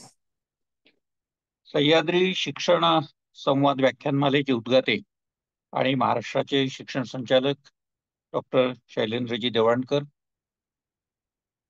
डॉक्टर मगर सर आणि ज्यांचं अतिशय अभ्यासपूर्ण अशा प्रकारचं व्याख्यान आपण आता ऐकलं ते माझे मित्र डॉक्टर प्रभाकर देसाई आणि या व्याख्यानमालेमध्ये सहभागी होणारे अनेक मान्यवर अभ्यासक, जाणकार, तज्ज्ञ, आपणा सगळ्यांना मी मनपूर्वक नमस्कार करतो.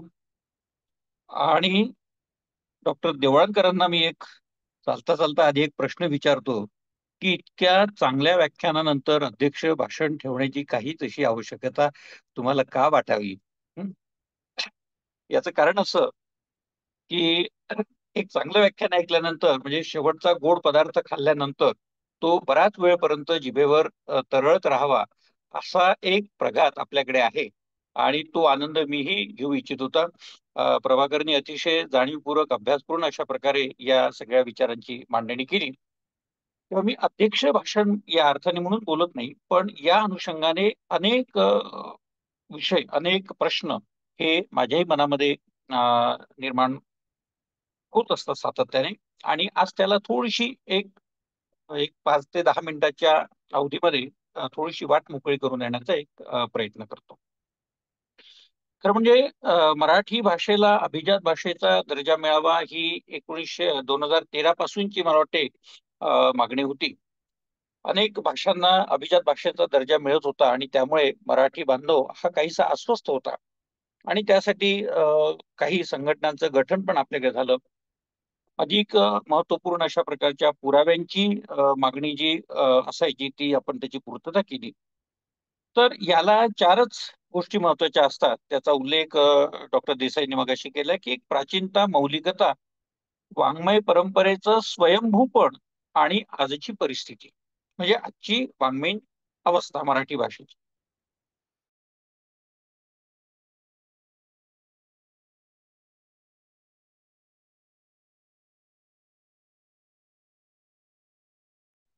सर मला वाटतं काही टेक्निकल एरर आलेली दिसते सर. आपल्यापर्यंत आवाज येतोय? हो, माझ्यापर्यंत येतोय. हा sir, please continue, please continue. हा, आपल्याला येतो ना सगळ्यांना माझा हो, आवाज? येतोय सर. येस. हा प्लीज. तर महत्वाची गोष्ट ही आहे की माननीय पंतप्रधान नरेंद्र मोदी आणि त्यांच्या सगळ्या सहकाऱ्यांचे खरंच मनपूर्वक आभार हे संबंध मराठी माणसाने मानायला पाहिजे. कारण आपल्या प्रयत्नांना त्यांनी फार मोठं घवघवीत अशा प्रकारचं यश दिलं आणि मराठी भाषकांवरची जी जबाबदारी आहे त्या जबाबदारीचंही भान आणून दिलं. जे डॉक्टर देसाई म्हणाले ते बरोबर आहे की आपल्याला आपल्या भाषिकतेचं ज्ञान जाणीव कधी होणार आहे. कारण ज्या भाषेला एवढा मोठा इतिहास आहे, ज्या भाषेची प्राचीन मौलिकता अतिशय महत्वपूर्ण आहे, ज्या भाषेमधले अनेक ग्रंथ हे अनन्य साधारण अशा स्वरूपाचे आहेत आणि ते स्वयंभू आहे. म्हणजे ज्ञानेश्वरीचा उल्लेख आपण गीताटिका असा जरी करीत असलो, गीताटिका या अर्थाने की गीतेवरचं ते भाष्य आहे, गीतेचा नव्याने अर्थ लावण्याचा त्यांनी केलेला प्रयत्न आहे या अर्थाने ते भाष्य आहे. पण त्याला गीता भाष्य असं जरी म्हणत असलो तरी देखील ज्ञानेश्वरी काव्य म्हणून एक स्वतंत्र ग्रंथ आहे. इतकी त्याची मौलिकता ही सिद्ध झालेली आहे. आणि ज्या लीळाचरित्राचा मराठी मधला पहिला असा ग्रंथ आपण ज्याला मान्यता देतो तो मराठी मधला लीळाचरित्र हा ग्रंथ तर स्वतंत्र म्हणजे स्वयंभूच आहे. ज्याने मराठी भाषेमध्ये किंवा मराठी साहित्यामध्ये अनेक नवे महत्वाचे असे प्रकारचे वाङ्मयीन प्रकार रुजवले आहेत. म्हणजे चरित्र, आत्मचरित्र हा वाङ्मय प्रकार आधुनिक कालखंडातला नाहीये, तर तो 13व्या शतकापासून निर्माण झालेला वाङ्मयीन प्रकार आहे. ज्याला आपण काय म्हणतो, व्याकरण म्हणतो. हे व्याकरण संस्कृत मधून आपल्याकडे आलेलं आहे असं आपण म्हणत असलो तरी देखील 13व्या शतकामध्ये हयग्रीवाचार्यांनी मराठी मधलं पहिलं व्याकरण लिहिलं आणि ते महानुभाव साहित्याचे अभ्यासक होते. मुद्दा हा आहे की जिथे माझा मराठाची बोलू कौतुके परी अमृतातेही पैजा जिंके इतकी समर्थ जाणीव ज्या संत ज्ञानदेवांनी मराठी भाषकांसमोर ठेवलेली आहे, तो मराठी भाषक हा आपला आत्मविश्वास का लुळा पडू देतो आहे.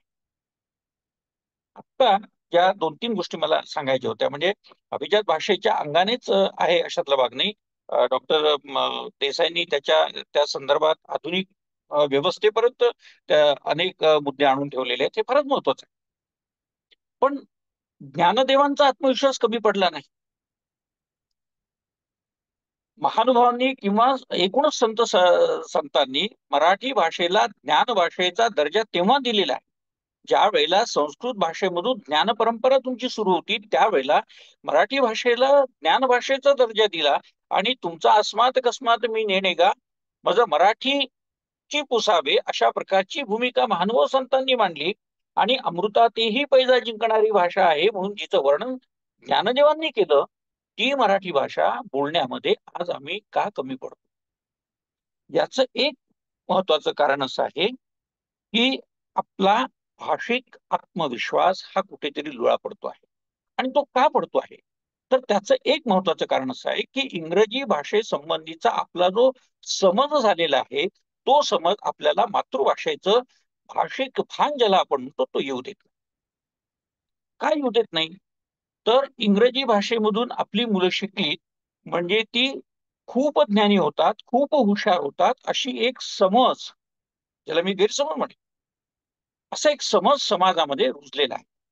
आता माझा त्याला एक प्रतिप्रश्न असा असतो की इंग्लंडमध्ये किंवा अमेरिकेमध्ये लहान जी मुलं असतात, 5वी-6वी-7व्या वर्षाची जी मुलं असतात जी बोलायला लागतात ती सुद्धा इंग्रजीतून बोलतात. त्यांना इंग्रजी चांगलं बोलता येतं म्हणजे याचा अर्थ ते ज्ञानी आहेत असं समजण्याचं कारण नाहीये. त्यांच्या जो अनेक विषयाचं ज्ञान आहे असं समजण्याचं कारण नाहीये. शेवटी तुम्ही तुमचं ज्ञान तुमच्या मातृभाषेतून घेत असाल तर त्याचं मूल्य हे अनन्यसाधारण असतं हे समजण्या इतपत आपली परिपक्वता आता तरी होण्याची आवश्यकता आहे असं मला वाटत आहे. म्हणजे आपण भाषिक परावलंबित्व अजूनही स्वीकारलेलं आहे, त्यातून आपण बाहेर जात नाही. यासाठी मी आणखी एक उदाहरण आपल्या समोर ठेवतो की जपान सारखा देश आहे, चीन सारखा देश आहे, रशिया सारखा देश आहे. डॉक्टर देवळकरांना अनेक देश आणखी सांगता येतील, कारण ते परराष्ट्रीय धोरणाचे मोठे अभ्यासक आहेत.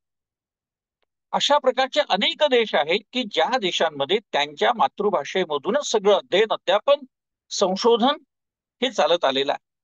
आणि माझा प्रतिप्रश्न यावेळेला असा आहे की या देशांमध्ये तुम्ही कोणती कमतरता दाखवू शकता तंत्रज्ञानाच्या दृष्टीने किंवा एकूणच संशोधनाच्या दृष्टीने? तुम्ही कुठेही कमतरता दाखवू शकत नाही, कारण ते देश स्वतःच्या भाषेतून पुढे गेलेले आहेत, कारण त्यांच्या भाषेबद्दलचा आत्मविश्वास तेवढा प्रगल्भ झालेला आहे. आम्हाला भाषिक भान येण्याची आता हीच गरज आहे. स्वयंभूपणाच्या संदर्भामध्ये जो मुद्दा मांडला जातो तिथे आपल्या असं लक्षात येत आहे की मराठीतलं सगळं संत साहित्य हे स्वयंभू आहे. बखर वाङ्मय सारखा प्रकार जो तुम्हाला इतरत्र कोणत्याही भाषेमध्ये मिळू शकणार नाही, उपलब्ध होणार नाही. लावणी सारखा वाङ्मय प्रकार आहे, म्हणजे शाहिरी वाङ्मय आहे, पोवाडे आहेत, म्हणजे ज्याला आपण ऐतिहासिक साहित्य म्हणतो, असं उत्तम साहित्य कोणत्याही भाषेमध्ये तुम्हाला पाहायला मिळू शकणार नाही.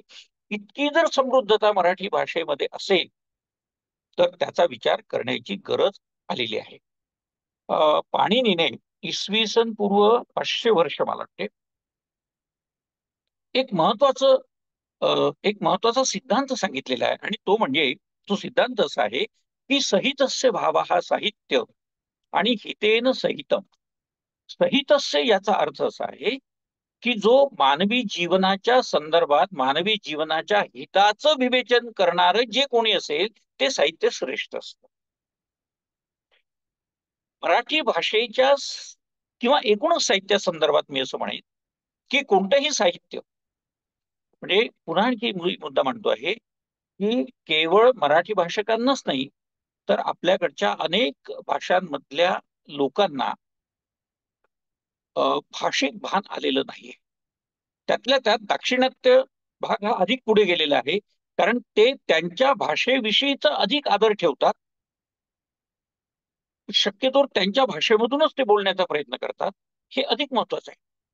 पण आपण हिंदी भाषकांशी सुद्धा बोलत असताना किंवा हिंदी भाषकांच्या दुकानामध्ये जेव्हा जातो तेव्हा आपण त्याच्याशी मराठीत संवाद साधत नाही, त्याच्याशी आपण हिंदीमध्ये संवाद साधण्याचा प्रयत्न करतो.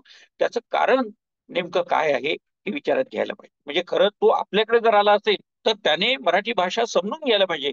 जसं डॉक्टर देसाई म्हणाले की अनेक IPS अधिकारी आपल्याकडे वेगवेगळ्या प्रांतातून येतात आणि तोडक्या मोडक्या पद्धतीने का होईना पण मराठी भाषा बोलतात. मला असं वाटतं ते खरं म्हणजे उत्तम पद्धतीने आता मराठी भाषेत बोलत आलेले आहेत. मग व्यापाराच्या निमित्ताने इथे येणारा जो परप्रांतीय वर्ग आहे त्या वर्गाला सुद्धा उत्तम मराठी भाषा बोलता येते, येत नाही अशातला भाग नाहीये. पण आपणच त्याच्या दुकानामध्ये जाऊ जर हिंदी भाषेचा वापर करायला लागलो तर तो साहजिकच तुमच्याशी हिंदी भाषेमध्ये बोलायला लागतो. दुसरी महत्वाची गोष्ट ही आहे की याच्या मागे आपण कुठेतरी आपल्या मातृभाषेला कमी लेखतो का, हा मुद्दा आहे. मी नेहमी असं म्हणत आलोय देवणकर सर की मराठी भाषेच्या विद्यार्थ्यांना किंवा मराठी भाषेच्या प्राध्यापकांना कुठेतरी त्यांच्यामध्ये एक न्यूनत्वाची भावना ही असते, असं मला सातत्याने जाणवत आले. म्हणजे आपला आत्मविश्वास आपण का वाढवत नाही? एका प्राध्यापकाने असं उत्तर दिलं होतं मराठीच्या, त्यांना गणिताच्या एका प्राध्यापकाने दिवसलं होतं की तुम्ही काय शिकवता, मराठी भाषा शिकवता म्हणजे. तर त्यांनी उत्तर दिलं होतं की मराठी शिकवतो मी म्हणजे मी मराठी शिकवतो. आणि खरं म्हणजे त्यांच्या या उत्तराने मी प्रचंड अस्वस्थ झालो होतो, तो अजूनही आहे. डॉक्टर देसाईजी म्हणाले की भाषेच्या संदर्भामधली परिस्थिती अत्यंत गंभीर आहे. ती शाळांमध्येही आहे, महाविद्यालयांमध्येही आहे आणि विद्यापीठांमध्येही आहे. मला मराठी भाषा बोलता येते म्हणजे मी मराठीचा शिक्षक होऊ शकतो असं समीकरण आपण तयार केलेलं आहे, पण ते तसं नाहीये. मला मराठी भाषेविषयीचा काही एक वेगळा आत्मविश्वास येणं गरजेचं आहे. मी मराठी भाषा शिकवतो म्हणजे देवळणकर सर मी मराठी भाषा शिकवत नाही. पाणिनीने सांगितलेल्या व्याख्येप्रमाणे मी मराठी भाषेच्या माध्यमातून मानवी जीवनाचं चिंतन शिकवत असतो. ते खरं साहित्य. आजही आपल्या असं लक्षात येईल की इतके वर्ष होऊन सुद्धा ज्ञानेश्वरीचा अभ्यास आपण करीत आलो, तुकाराम गाथेचा आपण अभ्यास करतो आहोत. हे सगळं आपण का करतो आहोत याचं कारण हेच आहे की या साहित्याने मानवी जीवनाच्या चिंतनाविषयीचं जे अनमोल अशा प्रकारचं जे तत्व दिलेलं आहे, जे ज्ञान दिलेलं आहे, ते आजच्याही समाजाला उपयोगी पडणार आहे. मी तुम्हाला आणखी एक मुद्दा इथे मांडू इच्छितो की भाषा ही केवळ भाषा नसते. भाषा ही समाजाच्या सर्वांगाने विचार करणारी एक विचार प्रणाली असते आणि म्हणून भाषेचा प्राध्यापक समाजशास्त्र शिकवतो, भाषेचा प्राध्यापक इतिहास शिकवतो, भाषेचा प्राध्यापक मानसशास्त्र शिकवतो, भाषेचा प्राध्यापक सौंदर्यशास्त्र शिकवतो, भाषेचा प्राध्यापक तत्वज्ञान शिकवतो, राज्यशास्त्रही शिकवतो आणि भूगोल इतिहासही शिकवतो. तो विज्ञानही शिकवतो. म्हणजे याचा अर्थ असा आहे की केवळ भाषेच्या प्राध्यापकाकडे पाहत असताना तो फक्त मराठी शिकवतो असं नाही आहे. तो ज्ञानाचा एक मोठा साठा असावा आणि असण्याची गरज आहे. तर मित्र हो, ही एकूण मराठी भाषेच्या संदर्भामधली जी परावलंबित्वाची भूमिका जर आम्हाला संपवायची असेल तर आज आपल्याला मराठी भाषेला जो काही एक उत्तम दर्जा अभिजात भाषेचा जो दिलेला आहे त्याचा केवळ अभिमान बाळगून चालणार नाही, तर त्या दिशेने मला अधिक सकस पावलं टाकण्याची गरज आहे. हा आत्मविश्वास माझ्यामध्ये निर्माण होण्याची गरज आहे. आणि मराठी भाषा ही कुठेही कमी पडत नाहीये. म्हणजे आपल्या असं लक्षात येईल की बरेचदा इंग्रजी भाषेमधल्या काही शब्दांचे अर्थ मोजकेच असतात, पण मराठी भाषेमध्ये त्याचे अनेक अर्थ निघू शकतात. किंबहुना प्रत्येक प्रांतामध्ये मराठी भाषेचेच अनेक अर्थ आपल्याला पाहायला मिळतात, अशी परिस्थिती आहे. आणि मित्र, एक शेवटचा मुद्दा मांडून थांबतो की भारतीय भाषेच्या संदर्भामध्ये आपल्याला अधिक अभिमान वाटणं आवश्यक आहे. तो यासाठी की बऱ्याच देशांमध्ये, भारताच्या बाहेरच्या बऱ्याच देशांमध्ये काही मोजक्या भाषा बोलल्या जातात, पण आपल्याकडे जवळजवळ 22 ते 25 भाषा भारतामध्ये बोलल्या जातात आणि या भारतीय भाषांच्या बोली सुद्धा अनेक आहेत. मराठी भाषेमध्ये देखील हे समृद्धपण आपल्याला अनुभवायला मिळतं आणि म्हणून एकतरी ओवी अनुभवावी किंवा एकतरी लीळा अनुभवावी असं म्हणत असताना मराठी भाषेचं समृद्धपण अनुभवावं आणि त्यातून आपण संवादाचा आनंद आणि आस्वाद घ्यावा, हीच या प्रसंगी मी भूमिका व्यक्त करतो. आणि मला डॉक्टर देवळणकर यांनी आणि त्यांच्या सर्व सहकाऱ्यांनी इथे बोलण्याची जी संधी दिली त्याबद्दल मी त्यांचे मनपूर्वक आभार मानतो. धन्यवाद. धन्यवाद आवलगावकर सर. आपण आज या कार्यक्रमात उपस्थित राहिलात. आपण आज अत्यंत महत्वपूर्ण मुद्दे, आपणच त्याला अध्यक्ष समारोप नाही असं म्हणतात, परंतु त्याच जे देसाई सरांनी मुद्दे मांडले त्याच्याच मधलं सातत्य आणि काही आणखीन महत्वाचे मुद्दे आपण त्याच्यामध्ये ऍड केलेत. मी उच्च आणि तंत्र शिक्षण विभागाच्या वतीने आजचे आपले जे व्याख्याते होते 10व्या क्रमांकाची आपली आजची ही व्याख्यान माला होती. प्राध्यापक डॉक्टर प्रभाकर देसाई सर, त्याचप्रमाणे कुलगुरू अविनाश आवलगावकरजी, तसंच आज आपल्या सर्व कृषी विद्यापीठांमधनं जे कुलगुरू किंवा विद्यापीठातल्या वेगवेगळ्या प्राधिकाराचे जे सगळे सदस्य आहेत ते जॉईन झालेले आहेत. त्याचप्रमाणे संपूर्ण राज्यातनं मोठ्या प्रमाणावरती प्राचार्य, प्राध्यापक, विद्यार्थी आज या ठिकाणी जॉईन झालेले आहेत. मी आपल्या सगळ्यांचा अतिशय मनपूर्वक आभार मानतो की आपण सगळेजण आज जवळपास 1.5 तास हा कार्यक्रम चालू आहे, परंतु अजूनही स्ट्रेंथ ही अत्यंत चांगली आहे. मी आपल्या सगळ्यांचे मनपूर्वक आभार मानतो. देसाई सरांचे चिंतनाचे अनेक विषय आहेत, त्यापैकी आज आपण मराठी भाषेची मौलिकता आणि त्या संदर्भातलं अभिजात भाषेच्या संदर्भातलं भविष्यातलं धोरण काय असेल या संदर्भात आपण त्यांना ऐकलं. परंतु अनेक राष्ट्रपुरुषांविषयी, राष्ट्रमातांविषयी त्यांचे विचार अतिशय महत्वाचे आहे, चिंतनीय, सातत्याने अभ्यासामध्ये आणि संशोधनामध्ये ते असतात. आपण पुन्हा एकदा त्यांना आपल्याच या व्यासपीठावरती आमंत्रित करणार आहोत आणि त्यांच्याकडनं पुन्हा वेगळ्या विषयांवरती आपण त्यांचे विचार हे ऐकून घेणार आहोत. त्याचप्रमाणे आपल्याकडे आवलगावकर सर पण आलेले आहेत. आज आवलगावकर सरांकडे फार मोठी जबाबदारी आहे. पहिल्यांदा राज्यामध्ये अशा स्वरूपाचं मराठी भाषा विद्यापीठ हे आपल्याकडे स्थापन झालेलं आहे. या विद्यापीठाच्या एकूणच सगळ्या शैक्षणिक वाटचालीची दिशा निर्धारित करण्याचं महत्वपूर्ण कार्य हे आवलगावकर सर करतायत. त्यांनाही आपल्याला या व्यासपीठावरती बोलवायचं आहे. मी आपल्या सगळ्यांचे पुन्हा एकदा अत्यंत मनपूर्वक आभार मानतो. आज माझ्या ऑफिसमध्ये देखील या ठिकाणी आमचे सहसंचालक डॉक्टर प्रकाश बच्छाव सर आहेत. प्राध्यापक मगर सर आहेत. आमच्या ह्या टीमनी आज या संपूर्ण आयोजनाचं जबाबदारी स्वीकारली, त्यांचेही मी आभार मानतो. सर्व आमच्या प्राध्यापकांचे, सहसंचालकांचे आभार मानतो. दोन महत्वपूर्ण घोषणांच्या संदर्भामध्ये, एक तर उद्या आपल्याकडे राष्ट्रीय शिक्षण धोरण 2020च्या संदर्भामध्ये जो आपण अभिनव उपक्रम सुरू केलेला आहे, प्रश्न तुमचं उत्तर आमचं, आणि त्यामध्ये 10 तज्ज्ञ, त्यातले सर्व कुलगुरू आहेत, शिक्षण क्षेत्रातले तज्ज्ञ आहेत. राष्ट्रीय शिक्षण धोरण 2020 राबवताना आपल्याला येणाऱ्या विविध अडचणी ज्या असतील त्या अडचणी आपण प्रत्यक्ष त्या संदर्भात प्रश्न विचारा आणि आपले तज्ज्ञ जे आहेत ते तुम्हाला उत्तर देतील. याची लिंक जी आहे आपण यापूर्वीच ही सगळ्यांना डिस्ट्रीब्यूट आपण केलेली आहे. उद्या त्या लिंकवरती आपण कृपया 11 वाजता जॉईन करा. आपले काही प्रश्न असतील किंवा आपल्याला जर ऐकायचं असेल या संदर्भामधलं तरी करा. आपली जी याचा जो स्कोप आहे, व्याप्ती आहे, ती फार मोठी आहे. आपण एकाच वेळेला 500 जणांना एकाच वेळेला जॉईन करून घेऊ शकतो. त्यामुळे अधिकाधिक लोकांपर्यंत लिंक आपण पसरवण्याचा प्रयत्न करा. दुसरं, आम्ही आमच्या सर्व सहसंचालकांना सांगितलं की आपण प्रत्येक विभागामधनं एक व्हॉट्सअपचा ग्रुप तयार करा. पूर्वी आम्हाला असा अनुभव आला की आमचे सहसंचालक सर्व प्राचार्यांना ही लिंक पाठवायचे, ईमेलवर पाठवायचे, आणि बऱ्याचदा आमच्या प्राचार्यांपुरतीच ती लिंक मर्यादित राहायची. परंतु यावेळेला आम्ही सगळा पॅटर्न बदलला. आम्ही प्रत्येक रिजनमध्ये साधारणतः 50-100 अत्यंत इंटरेस्टेड प्राध्यापक जे आहेत, प्राचार्य, त्यांचे ग्रुप तयार केले, व्हॉट्सअप ग्रुप, आणि त्याच्यावरती आपण ही लिंक शेअर केलेली आहे. आमचा यामागचा उद्देश हा मी यापूर्वी पण स्पष्ट केलेला आहे. अतिशय क्लिष्ट, महत्वाच्या, जागतिक पातळीवरती ज्यांची चर्चा होती, राष्ट्रीय पातळीवरची ज्यांची चर्चा होती, त्या विषयांपासून गडचिरोली असेल किंवा आपले विदर्भ असेल किंवा मराठवाड्यातले आपले प्राध्यापक आहेत, विद्यार्थी आहेत, या विषयांपासून दूर राहायला नको.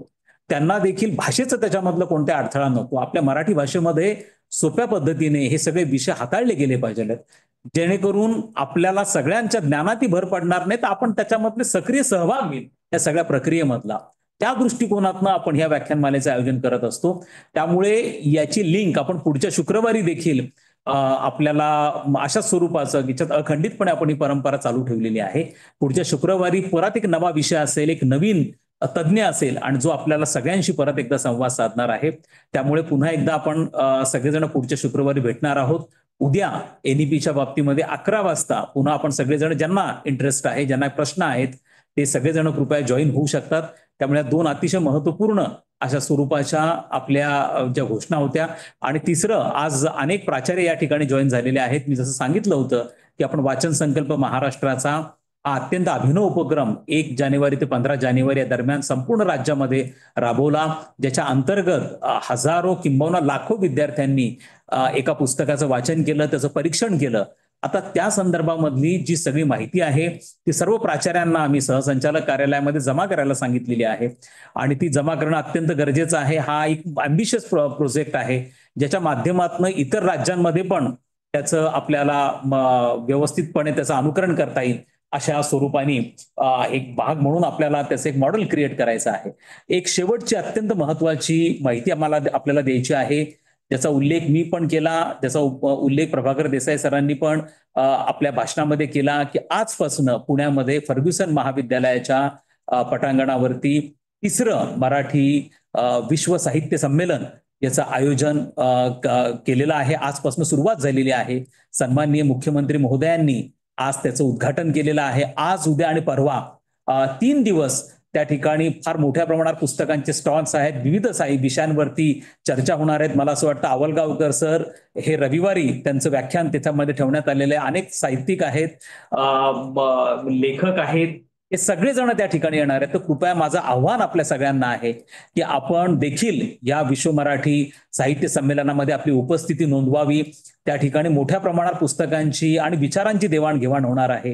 त्यामध्ये आपण सगळ्यांनी यावं. आम्ही देखील आता हा कार्यक्रम झाल्यानंतर त्याच ठिकाणी निघतो आहोत, आणि उद्या शनिवार आणि रविवार दोन्ही दिवस आमची उपस्थिती त्या साहित्य संमेलनामध्ये असणार आहे. तिथं आपली ओळख अनेक साहित्यिकांबरोबर होणार आहे, त्यांचे विचार आपल्याला ऐकता येणार आहेत, आणि या सगळ्यांचा उद्देश हाच आहे की आपल्या मराठी भाषेला, जिला अभिजात भाषेचा दर्जा मिळाला आहे, तिला अधिकाधिक समृद्ध आपण कशा पद्धतीने बनवू शकतो, तिचा प्रसार आपण कशा पद्धतीने करू शकतो, ही सगळ्यांची आपली सामूहिक जबाबदारी आहे. त्या दृष्टिकोनातनं या आयोजनाकडे आपण बघावं. मी पुन्हा एकदा आपल्या सगळ्यांचे मनपूर्वक आभार मानतो. पुढच्या शुक्रवारी आपण एका नवीन विषयासह पुन्हा सगळेजण भेटणार आहोत. तोपर्यंत सगळ्यांना उच्च आणि तंत्र शिक्षण विभागाच्या वतीने माझा अगदी मनपूर्वक नमस्कार. धन्यवाद.